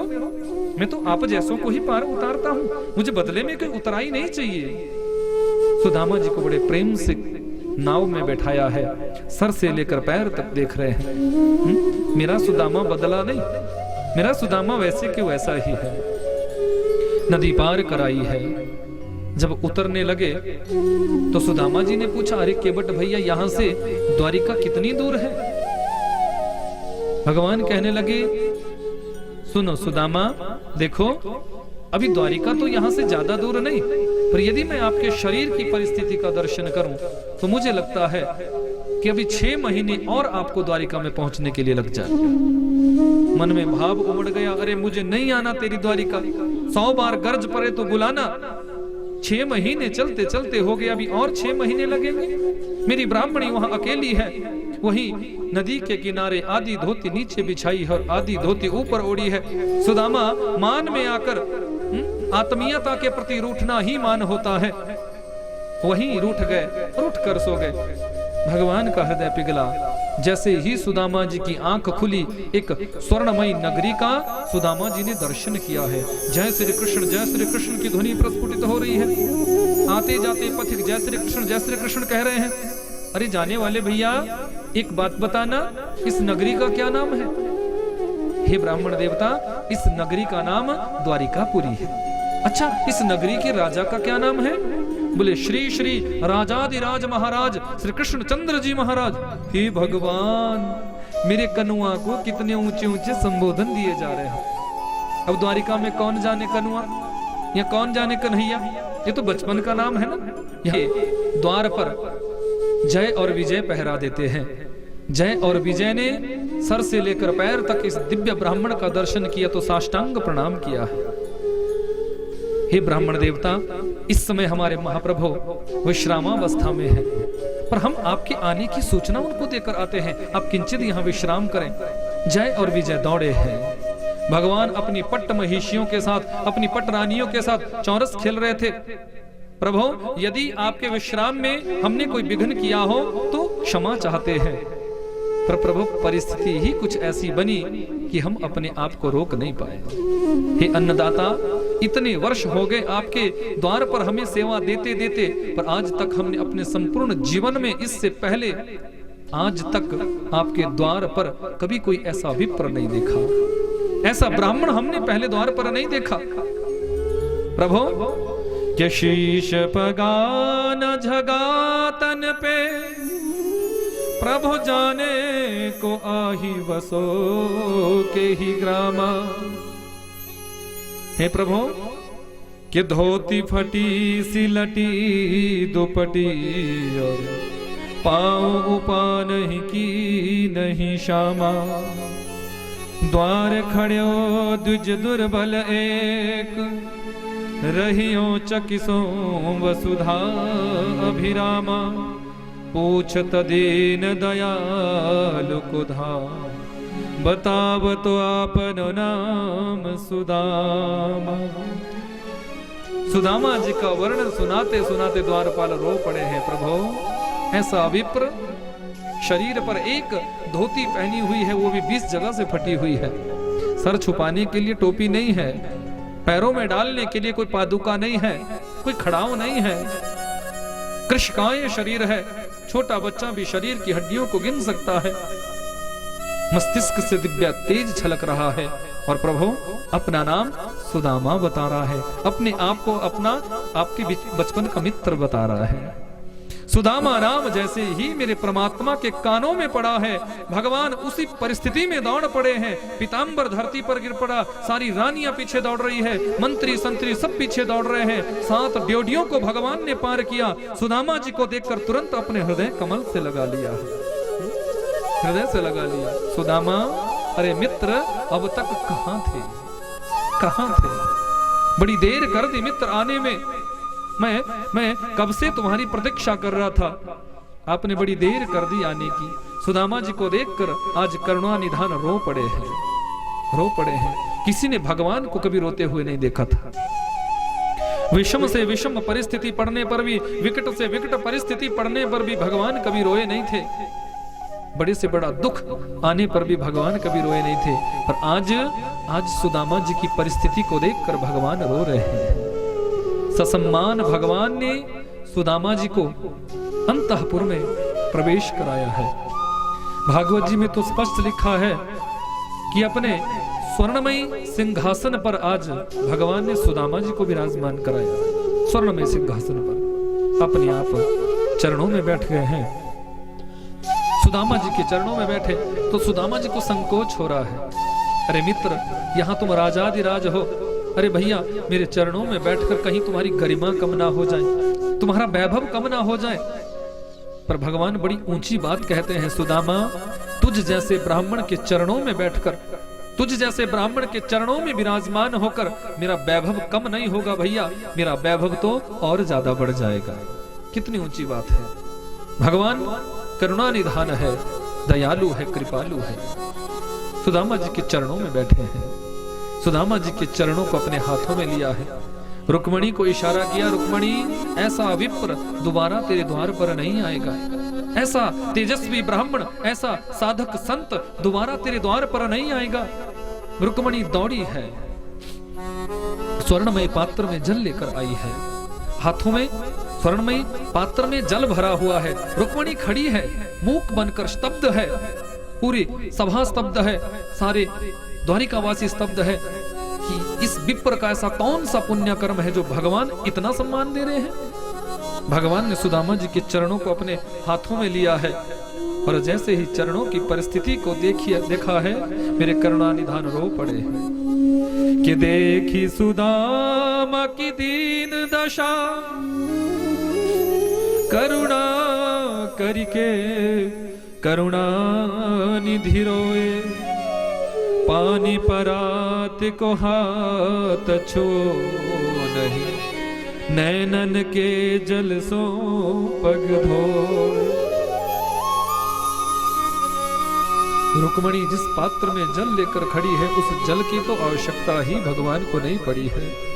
आज अपने अश्रु बिंदुओं से ही, अपने आंसुओं से ही, अविरल धार से भगवान ने सुदामा जी के चरणों का प्रक्षालन कराया है। सुदामा जी के चरणों का प्रक्षालन। सारी रानियां स्तब्ध है, मूक बनकर खड़ी है।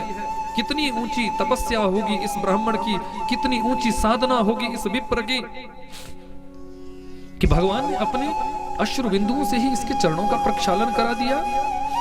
सुदामा जी के जब चरणों में कांटे चुभे हुए देखे तो भगवान रो रहे हैं। भगवान अविरल धार बहाते हुए रो रहे हैं, पर किसी से कोई कांटा नहीं मंगाया, कोई सुई नहीं मंगाई। आज अपने दांतों से ही परमात्मा ने सुदामा जी के चरणों के कांटों को निकालना प्रारंभ किया है। अपने दांतों से ही। क्या ऐसे कृपालु कोई और हो सकते हैं? इतने दयालु क्या कोई और हो सकते हैं जो अपने दांतों से ही सुदामा जैसे संत के चरणों के आज कांटे निकाल रहे हैं? ये तो मेरा मोहन मुरारी ही हो सकता है, ये तो मेरा बांकी बिहारी ही हो सकता है। सुदामा जी को बड़ा ऊंचा सम्मान दिया है। सभी रानियों को इशारा किया कि आशीर्वाद ले लो, ऐसा विप्र दोबारा तुम्हारे द्वार पर नहीं आएगा। रुक्मिणी आई है, मैं रुक्मिणी प्रणाम करती हूँ, देवी चिर सौभाग्यवती भव। मैं कालिंदी प्रणाम करती हूँ, देवी चिर सौभाग्यवती भव। मैं मित्रवृंदा प्रणाम करती हूँ, देवी चिर सौभाग्यवती भव। मैं सत्यभामा प्रणाम करती हूँ, देवी चिर सौभाग्यवती भव। मैं सुभद्रा प्रणाम करती हूँ, देवी चिर सौभाग्यवती भव। जब 100-150 रानियां प्रणाम करके चली गई तो अब दुबला पतला ब्राह्मण कितनी बार हाथ ऊपर नीचे करेगा? बेचारा थक गया, हार गया। कहने लगे, कनुआ अभी और कितनी है भैया? सुदामा जी मित्र, आप तो आशीर्वाद देते जाओ 16,108 है पूरी। अरे खूब भगवान का आशीर्वाद बने भैया। इतनी? मैंने तो सोचा था कहीं पड़ोसियों की भी बुला ली हो। ये सब तेरी है? बोले हाँ मित्र, ये सब मेरी है। अच्छा भैया खूब आशीर्वाद, पर मैं तो बस इतना कहना चाहूं कि मैं दुबला पतला ब्राह्मण कितनों को आशीर्वाद दूंगा, कब तक आशीर्वाद दूंगा? भैया मेरी ब्राह्मणी वहां अकेली है। देख तू ही सबकी ओर से प्रणाम कर देना, बस तुझे आशीर्वाद दूंगा तो तेरे पूरे परिवार पर आशीर्वाद हो जाएगा। मेरे राष्ट्र का गौरव, मेरे देश का गौरव है कि ऐसे ऐसे संत, ऐसे ऐसे साधक, ऐसे ऐसे तपस्वी इस मेरे राष्ट्र में हुए हैं कि जो भगवान तक को भी आशीर्वाद देने की सामर्थ्य रखते हैं। भगवान ने आज सुदामा जी के चरणों में प्रणाम किया है। सुदामा जी ने आशीर्वाद दिया है, आशीर्वाद दिया है। भगवान कहने लगे, मित्र मैंने तो अपने पूरे परिवार से तुमसे मिला दिया, तुम्हारा आशीर्वाद पूरे परिवार को दिलवाया। पर भैया एक बात बताओ, आपने तो अपने परिवार के बारे में कुछ बताया नहीं। क्या आपने विवाह किया? बोले इच्छा तो नहीं थी, पर माता पिता के वचनों का पालन करने के लिए मैंने विवाह किया। अच्छा भाभी जी का नाम? बोले आपकी भाभी का नाम सुशीला है। अरे बड़ा अच्छा नाम है। पर मित्र यदि आप अकेले होते तो मैं कभी इच्छा ना करता, पर जब भाभी जी घर में है तो क्या मेरी भाभी ने मुझे कुछ नहीं भेजा? अब सुदामा जी विचार करते हैं कि इस भीड़ में ये क्या बात पूछ ली। अरे कनुआ छोड़ना, ये क्या बात करने लग गया तू?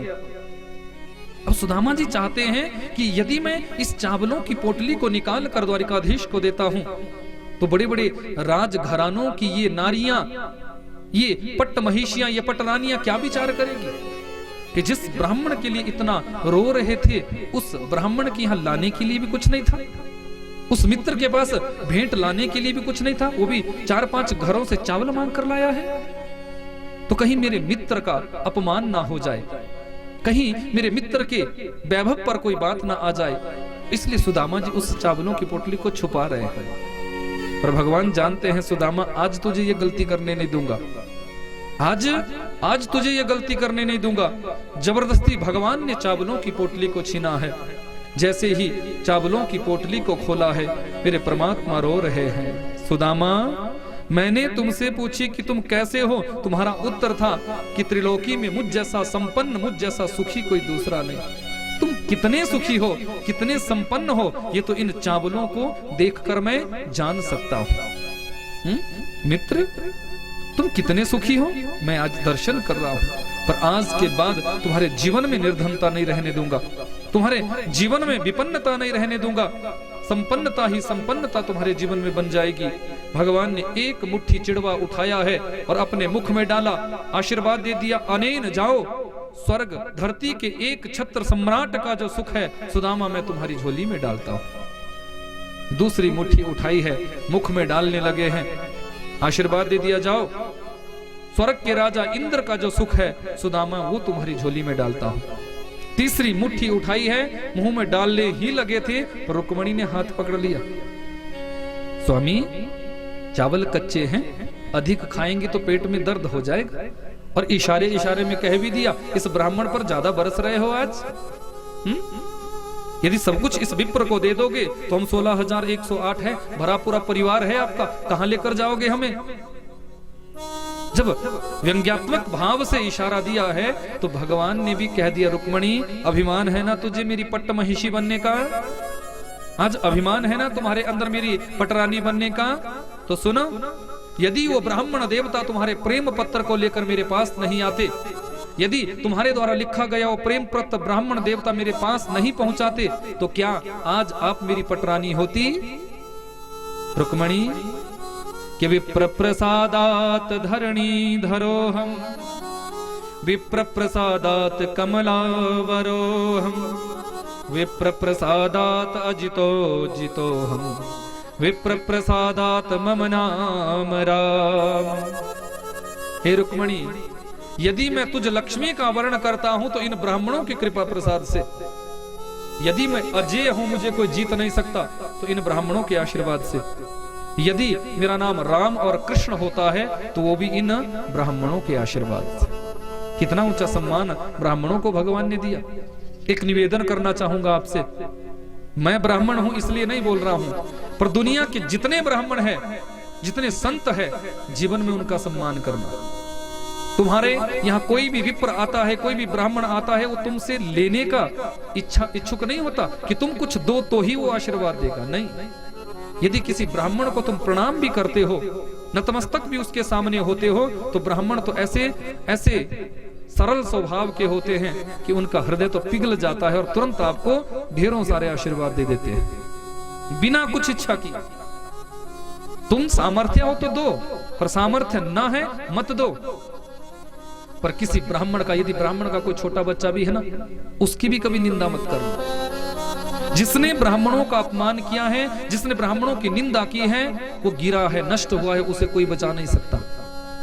जीवन में किसी संत महात्मा, कोई भी संत साधु महात्मा आपके द्वार पर आ जाए, यदि तुम्हारी इच्छा न देने की हो तो मत देना, पर अपमान भी मत करना, अपमान भी मत करना, बस प्रणाम कर देना।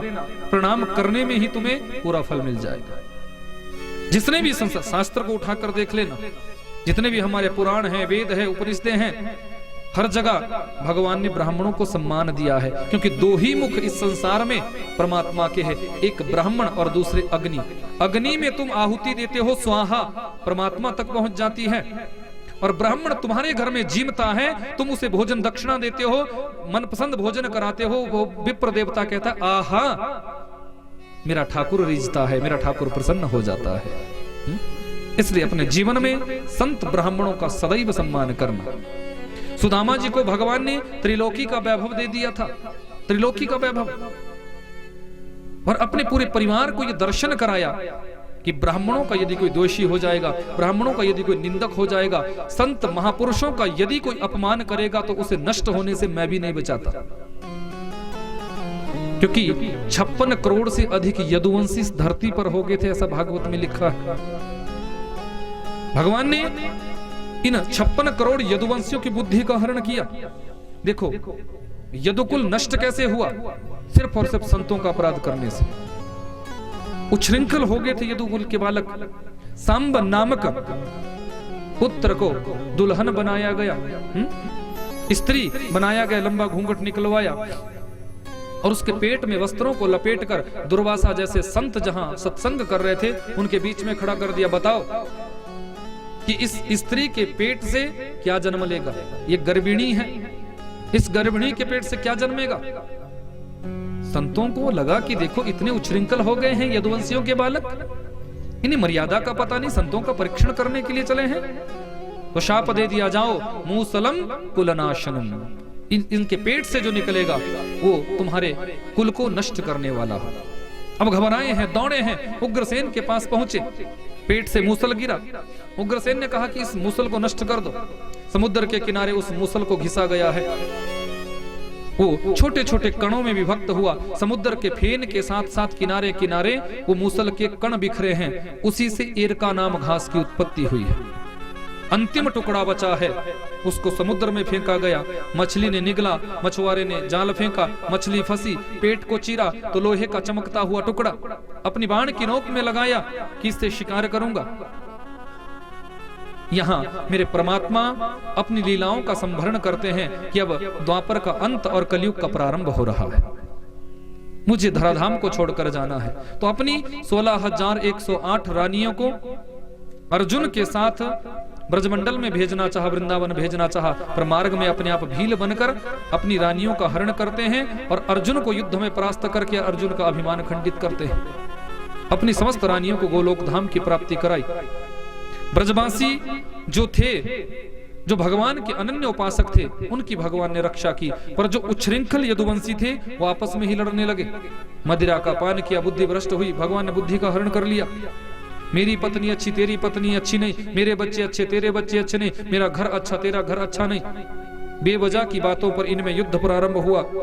बड़े बड़े अस्त्र शस्त्र चलने लगे। जब सारे अस्त्र शस्त्र समाप्त हो गए तो अंत में उसी प्रभास क्षेत्र में ये यदुवंशी पहुंचे हैं जहां उस मूसल के कणों से जो घास उत्पन्न हुई थी, उसी एरका नामक घास को उखाड़ उखाड़ कर एक दूसरे पर प्रहार किया जा रहा है। जिसको भी घास लगती है उसी का प्राणांत हो जाता है। वही यदुवंशी बचे जो परमात्मा के भक्त थे, जिनके अंदर सात्विक भक्ति थी। भगवान ने उन बचे हुए यदुवंशियों को यहां से वज्रनाभ के साथ ब्रजमंडल में भेजा। आज मेरे परात्पर प्रभु अर्धशयनावस्था में लेटे हुए हैं, एक टांग पर दूसरी टांग रखी हुई है। वही जरा नामक व्याध आया है जिसने उस मूसल के अंतिम टुकड़े को बाण की नोक पर लगाया था। और भगवान के चरणों को देखा तो नासमझ हिरण की आंख समझ बैठा है। चरण चिन्ह चमक रहे थे, हिरण की आंख समझ बैठा। बाण छोड़ा, भगवान के तलुए में लगा, आह की आवाज निकली। सामने पहुंचा तो भगवान नीचे पड़े, चरणों में गिर गया। प्रभु मुझसे बहुत बड़ा अपराध हुआ है, मुझसे बहुत बड़ी गलती हो गई। भगवान ने कहा ना जरा ना, ये तेरी कोई गलती नहीं है, ये व्यवस्था सारी मेरी थी, क्योंकि मैंने ये सारी रूपरेखा तैयार की थी। स्वधाम गमन करने के लिए ये माध्यम बनाया है मैंने तुम्हें। पिछले जन्म में तुम बाली थे और मैं रामावतार में था। मैंने वृक्ष की ओट लेकर तुम्हारा वध किया था। तुमने मुझसे प्रश्न किया था प्रभु आपके समान तो, आपकी नजरों में तो सब बराबर है, फिर मुझमें और सुग्रीव में अंतर क्यों देखा? तो मैंने तुमसे कहा कि जो वैदिक विरुद्ध कर्म करता है, अधर्म के मार्ग पर चलता है, उसको मारने में मुझे कोई पाप नहीं लगता। तुमने अपने छोटे भाई की पत्नी को अंकशायिनी करना चाहा, इस अपराध के कारण मुझे तुम्हारा वध करना पड़ा था, पर फिर भी मैंने तेरे मनोभाव को देखा और उस अवतार में मैंने तुम्हें बाण मारा था और इस अवतार में तेरे द्वारा मुझे बाण लगा है। उस जरा नामक व्याध को अपने गोलोक धाम की प्राप्ति भगवान ने कराई और भगवान अपने धाम जाने लगे हैं। देवता टकटकी बांध कर देख रहे हैं कि भगवान जाएंगे कहां, कैसे जाएंगे। एक बात याद रखना, परमात्मा इस धराधाम को छोड़कर कभी जाते ही नहीं, क्योंकि संत नारद जी ने एक बार भगवान से प्रश्न किया, प्रभु आप रहते कहां हैं, कहां आपका वास है? तो भगवान ने बड़ा सुंदर उत्तर दिया नारद जी कि नाहं वसामि वैकुंठे योगिनां हृदयेन च मद्भक्ता यत्र गायन्ति तत्र तिष्ठामि नारद। नाहं वसामि वैकुंठे, मैं वैकुंठ में भी अधिक देर तक वास नहीं करता, योगिनाम हृदय न च, योगियों के हृदय में भी मैं अधिक देर तक वास नहीं करता। प्रभु फिर कहां रहते हैं आप? बोले मद भक्ता यत्र गायंती, जहां मेरे भक्त गाते हैं, मेरे भक्त ताली बजाते हैं, मेरे भक्त कीर्तन करते हैं, मेरे भक्त कथा सुनते हैं, उन भक्तों के बीच में ही आकर मैं विराजमान हो जाता हूं। अद्भुत भाव है मेरे परमात्मा का। एक दिव्य ज्योति भगवान के हृदय कमल से निकली है और वही दिव्य ज्योति श्रीमद् भागवत में समाहित हो गई है। देवताओं ने पुष्प वृष्टि की है, साक्षात कृष्ण एव ही। मैंने आपको बताया था कि मेरे गोविंद का वांगमय स्वरूप ही श्रीमद् भागवत की कथा है। जहां भागवत कथा होती है वहां भगवान विराजमान होते हैं, वो घर पवित्र हो जाता है, वो तीर्थ समान हो जाता है, वो स्थान पवित्र हो जाता है, क्योंकि समस्त पुराणों का तिलक है श्रीमद् भागवत। बड़े से बड़ा दोष, बड़े से बड़ा पाप, बड़े से बड़ा दुख संकट श्रीमद् भागवत की कृपा मात्र से ही समाप्त हो जाता है। ये कल्प तरु है। भागवत जी की छांव में जो बैठ जाता है उसकी हर एक इच्छा को भागवत भगवान पूरा करते हैं। मैं कथा को विश्राम दूं। यहाँ सुखदेव स्वामी राजा परीक्षित को कलयुग के दोष और गुणों का वर्णन बताते हैं।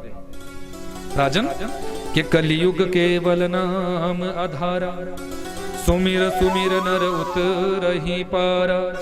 इस कलयुग में दोष ही दोष है, गुण एक ही है। वो कौन सा? परमात्मा का नाम। अन्य युगों में हजारों वर्ष तप साधना करने से भी जो फल नहीं मिलता, वो इस युग में 2 घड़ी मात्र भगवान नाम संकीर्तन करने से फल मिल जाता है। दान हाथों से जो देते हो उसमें धर्म का चरण स्थिर बनता है, और मुख से जो तुम परमात्मा का नाम लेते हो कलयुग के प्रभाव से तुम उससे बचते हो। इसलिए कलयुग में ये 2 ही रास्ते बताए हैं, हाथों से दान दो और मुख से परमात्मा का नाम गाओ। जितना नाम जपोगे उतनी सिद्धि मिलेगी। जपात सिद्धिर जपात सिद्धिर जपात सिद्धिर न संशय।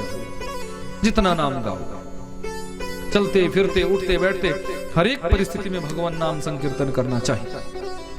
सुखदेव जी कहते हैं, राजन देखो, याद करो 7 दिन पहले आपसे अपराध हुआ। शमीक जी के गले में आपने मरा हुआ सर्प डाला। शमीक पुत्र श्रृंगी ने आपको 7 दिनों में मरने का शाप दिया कि इति लंघित मर्यादा तक्षकः सप्तमे हनि दक्षते स्म कुलांगारः चोदितो में ततद्रुहम्। 7 दिनों में मरने का तुम्हें शाप दिया। तुम अपने सर्वस्व का त्याग करके गंगा के पावन तट पर आए। बड़े बड़े संत महात्मा आपके दुख को दूर करने के लिए यहाँ आए। मुझे जब कानों में जब तुम्हारे आने की ध्वनि गई तो मैं तुरंत निर्गुण ब्रह्म की साधना का त्याग करके तुम्हारे पास आया, और तुमने मुझसे निवेदन किया कि अतः पृच्छामि संसिद्धिं योगिनां गुरु परमं गुरु पुरुषस्य यत् कार्यं म्रियमाणस्य सर्वथा। आपने निवेदन किया, अतः पृच्छामि संसिद्धिं योगिनां परमं गुरु। हे योगियों के परम गुरु, मैं आपसे निवेदन करना चाहता हूं कि जल्दी मरने वाले मनुष्य को क्या करना चाहिए। तुमने बड़ा संक्षिप्त मुझसे पूछा कि जल्दी मरने वाले मनुष्य को क्या करना चाहिए, जिसकी मौत 7 दिनों में निश्चित हुई हो कि ठीक 7वें दिन उसको मरना है। उसकी मुक्ति का सहज उपाय क्या है, सरल उपाय क्या है? मैंने उत्तर दिया, राजन कि तस्मात् भारत सर्वात्मा भगवान ईश्वरो हरिः श्रोतव्य कीर्तितव्यश्च स्मर्तव्यश्च तथा भयम्। राजन, मैंने तुम्हें बताया कि जल्दी मरने वाले मनुष्य के जीवन में एक ही सबसे ऊंचा उपाय है। जिसकी मौत समीप आ गई हो उसके जीवन में एक ही सबसे सरल उपाय है कि श्वास श्वास पर कृष्ण भजी वृथा श्वास जनि खोए, ना जाने या श्वास की आवन हो न हो। प्रत्येक श्वास पर कृष्ण भक्ति, कृष्ण नाम जपो। चलते फिरते उठते बैठते हर एक परिस्थिति में गोविंद का नाम जपो। मैंने तुम्हें तुम्हारे प्रश्न के भाव से, तुम्हारी जिज्ञासा के फल स्वरूप संपूर्ण भागवत कथा सुनाई, और हजारों प्रश्न तुमने मुझसे पूछे। मैंने प्रत्येक प्रश्न का तुम्हें उत्तर दिया, तुम्हें संतुष्ट कराया। अब अंत में हे परीक्षित, मैं तुमसे एक प्रश्न पूछना चाहता हूं। तक्षक आएगा, तुम्हें डंक मारेगा, क्योंकि संत का वचन कभी झुटला नहीं हो सकता, संत का वचन पूरा होगा। पर तुमने मुझसे भागवत कथा सुनी है, अब मैं तुमसे जानना चाहता हूं कि क्या तुम मरोगे? देखो, जितना संक्षिप्त परीक्षित ने प्रश्न किया था, उतना ही संक्षिप्त सुखदेव स्वामी ने कहा, राजन क्या तुम मरोगे? राजा परीक्षित खड़े हुए, साष्टांग प्रणाम किया। गुरुदेव, मैंने आपकी कथा, आपके द्वारा सुनाई गई कथा से मैंने ये जान लिया है, आपने मुझे इतने प्रेम से, इतने भाव से कथा सुनाई कि मैंने ये समझ लिया है, मैंने ये जान लिया है कि मैंने जब जन्म ही नहीं लिया है तो मैं मरूंगा क्यों? क्योंकि मरता तो ये शरीर है, आत्मा नहीं। आत्मा का जन्म नहीं होता तो उसका मरण कैसे हो सकता है? जिस आत्मा का जन्म नहीं होता वो मर कैसे सकती है? जो आत्मा मरती नहीं, उसकी मुक्ति कैसे हो सकती है? आत्मा तो नित्य है, मुक्त है, शुद्ध है, दिव्य है, शाश्वत है। गुरुदेव, इस शरीर का नाश होता है, ये शरीर नाशवान है। गदगद हो गए सुखदेव स्वामी।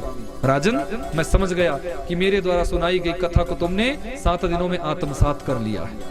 आशीर्वाद देकर सुखदेव स्वामी यहाँ से निर्गुण ब्रह्म की साधना को निकले हैं। यहाँ बड़े पुत्र का नाम है जन्मेजय।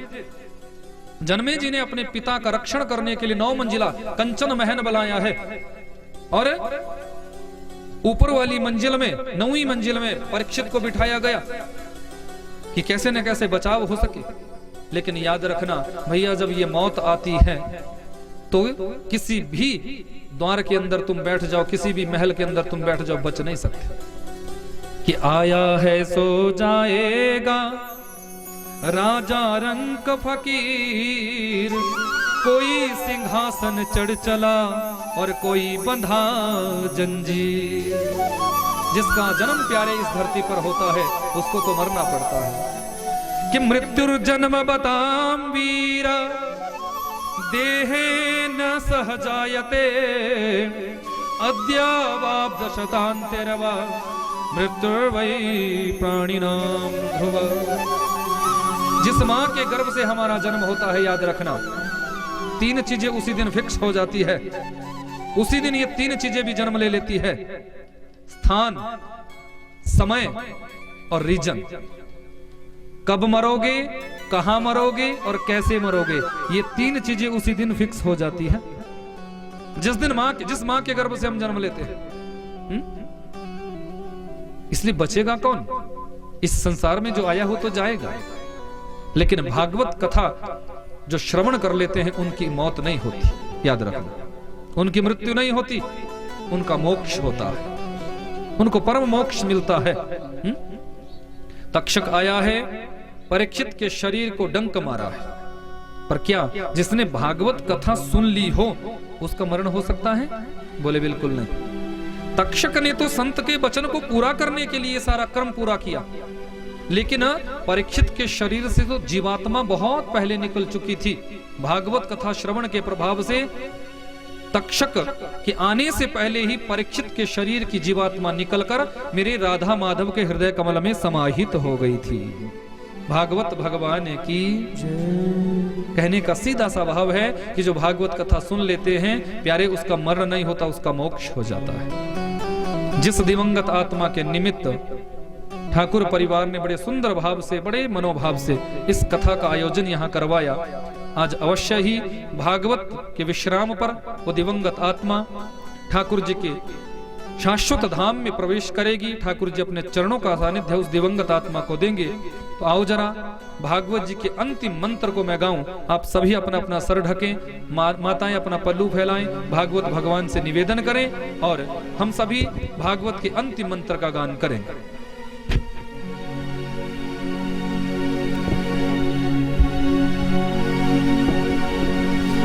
दोनों हाथ जोड़कर ठाकुर जी के श्री चरणों का ध्यान करते हुए नाम संकीर्तनम यस्य नाम संकीर्तनम यस्य सर्व पाप प्रणाशनम सर्व पाप प्रणाशनम प्रणामो दुःख शमनः प्रणामो दुःख शमनः तम नमामि हरिं परम तम नमामि हरिं परम तम नमामि हरिं परम तम नमामि हरिं परम तम नमामि हरिं परम तम नमामि हरिं परम त्वदीयं वस्तु गोविंद तुभ्यमेव समर्पये। हे मेरे ठाकुर जी, आपकी यह कथा हम आपके श्री चरणों में समर्पित करते हैं। जिन जिन भक्तों ने आपकी कथा का आश्रय लिया है उन समस्त भक्तों के समस्त मनोरथ आप सिद्ध करना और उन्हें अपनी भक्ति प्रदान करना और वो आपके भक्ति पथ पर चले, उनके जीवन में कृष्ण भक्ति का दर्शन हो जाए, आपका साक्षात्कार उनके जीवन में हो जाए। यही निवेदन, यही भाव मैं व्यासपीठ से रखता हूँ। और जिन दिवंगत आत्मा के निमित्त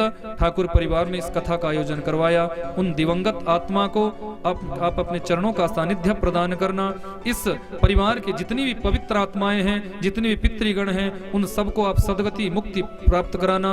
और जिन जिन भक्तों ने आपकी कथा का आश्रय लिया है उन सभी भक्तों को अपनी भक्ति आप प्रदान करना। बोली भागवत भगवान की जय, बांके बिहारी लाल की जय, नंद नंदन सरकार की जय, आज के आनंद की जय हो।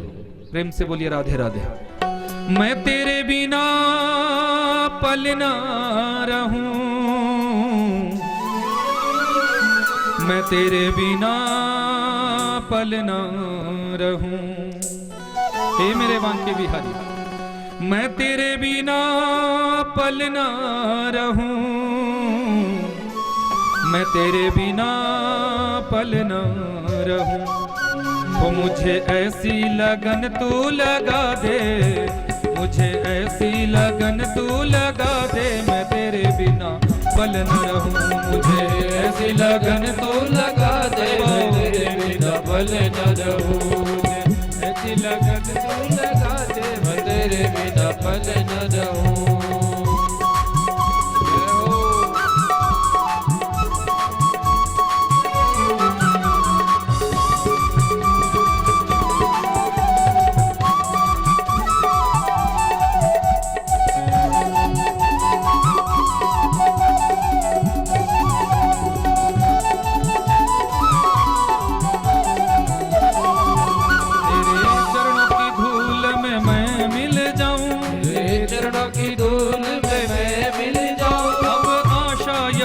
कहीं दूर ना जाऊं, अब आशा यही है कहीं दूर न जाऊं। तेरे चरणों की धूल में मैं मिल जाऊं, तेरे चरणों की धूल में मैं मिल जाऊं। अब आशा यही है कहीं दूर ना जाऊं, अब आशा यही है कहीं दूर न जाऊं। दिल में प्यार वाला, दिल में प्यार वाला, दिल में प्यार वाला दीप जला दे, मैं तेरे बिना पल न रहूं। ऐसी लगन तो लगा दे, मैं तेरे बिना पल न रहूं। मैं तेरे बिना पल न रहूं, मैं तेरे बिना पल न रहूं। मैं तेरे बिना पल न रहूं, मैं तेरे बिना पल न रहूं। मैं तेरे बिना पल न रहूं, मैं तेरे बिना पल न रहूं।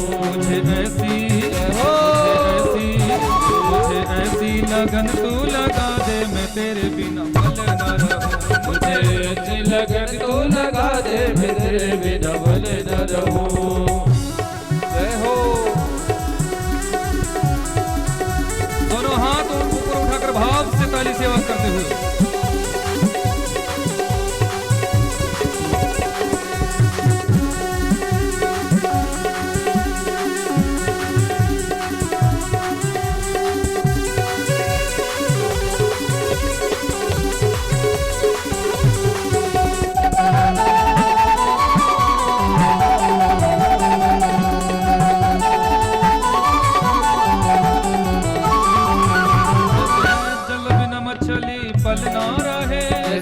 जल बिन मछली पल ना रहे।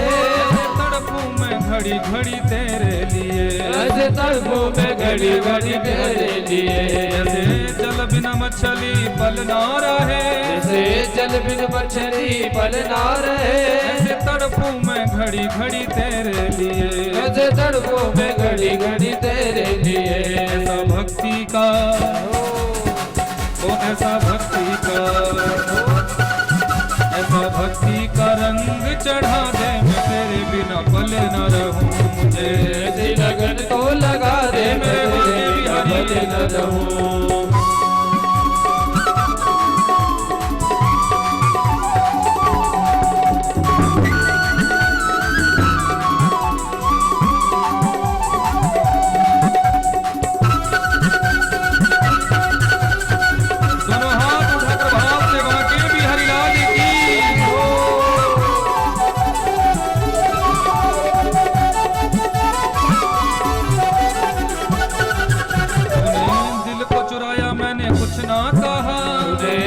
चुराया मैंने कुछ ना कहा, तूने बड़ा तड़पाया मैंने कुछ ना कहा, तूने बड़ा तड़पाया मैंने कुछ ना कहा, तूने दिल को चुराया मैंने कुछ ना कहा, तूने दिल को चुराया मैंने कुछ ना कहा, तूने बड़ा तड़पाया मैंने कुछ ना कहा, तूने बड़ा तड़पाया मैंने कुछ ना कहा।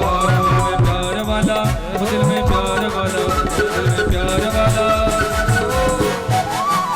ऐसे नहीं, नाचने वाले नीचे बैठ जाएंगे, सबकी हाजिरी लगनी चाहिए। दोनों हाथ ऊपर उठाइए, भाव से, किसी के हाथ नीचे नहीं होने चाहिए। भाव से मस्ती में डूबकर हरि बोल।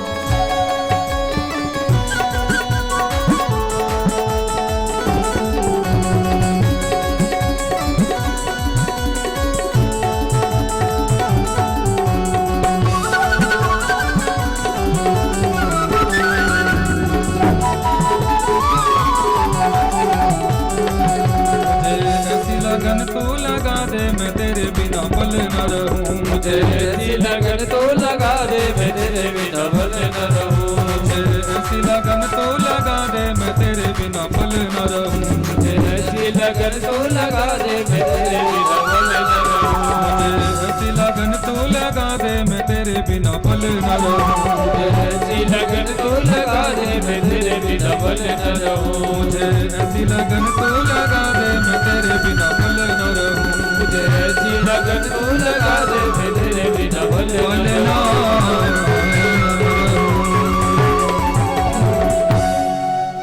बोलिए वृंदावन बिहारी लाल की जय हो, भागवत भगवान की जय। पूरी ताकत के साथ बोलो।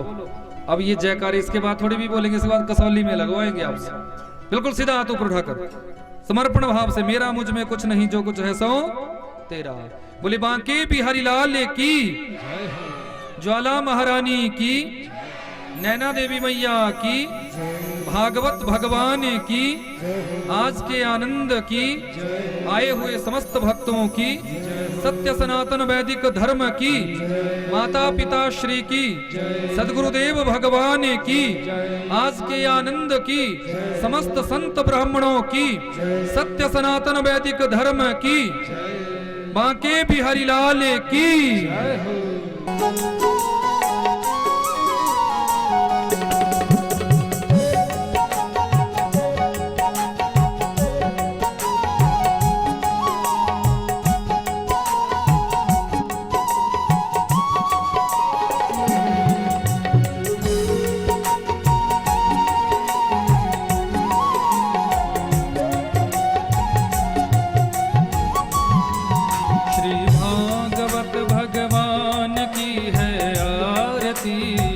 पापियों को पाप से है तारती। श्री भागवत भगवान की है आरती, पापियों को पाप से है तारती। श्री भागवत भगवान की है आरती, पापियों को पाप से है तारती। श्री भागवत भगवान की है आरती, पापियों को पाप से है तारती। ये अमर ग्रंथ, ये मुक्ति पंथ, ये पंचम वेद निराला, नव ज्योति जगाने वाला। ये अमर ग्रंथ, ये मुक्ति पंथ, ये पंचम वेद निराला, नव ज्योति जगाने वाला। हरि नाम यही, हरि ध्यान यही, हरि नाम यही, हरि ध्यान यही, हरि नाम यही,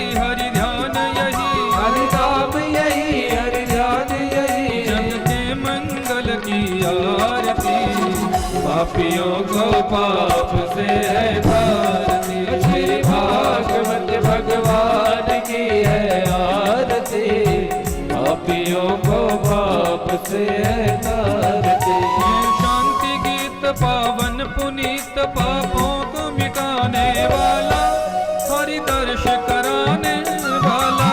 ये शांति गीत पावन पुनीत पापों को मिटाने वाला, हरि दर्श कराने वाला। ये सुख करनी ये दुख हरनी, ये सुख करनी ये दुख हरनी, ये सुख करनी ये दुख हरनी, ये सुख करनी ये दुख हरनी। श्री मधुसूदन की आरती, पापियों को पाप से है तारती। श्री भागवत भगवान की है आरती, पापियों को पाप से है तारती। ये मधुर बोल जगबंद खोल सन्मार्ग बताने वाला, बिगड़ी को बनाने वाला। ये मधुर बोल जगबंदी खोल सन्मार्ग बताने वाला, बिगड़ी को बनाने वाला।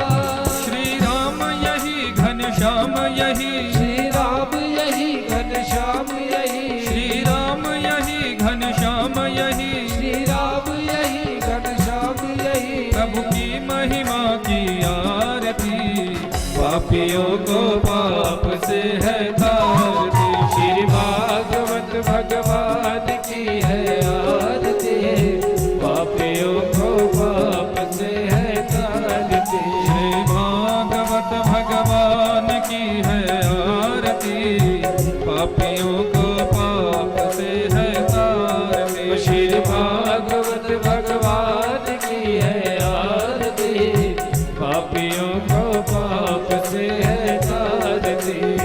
पापियों को पाप से है तारती, पापियों को पाप से है तारती।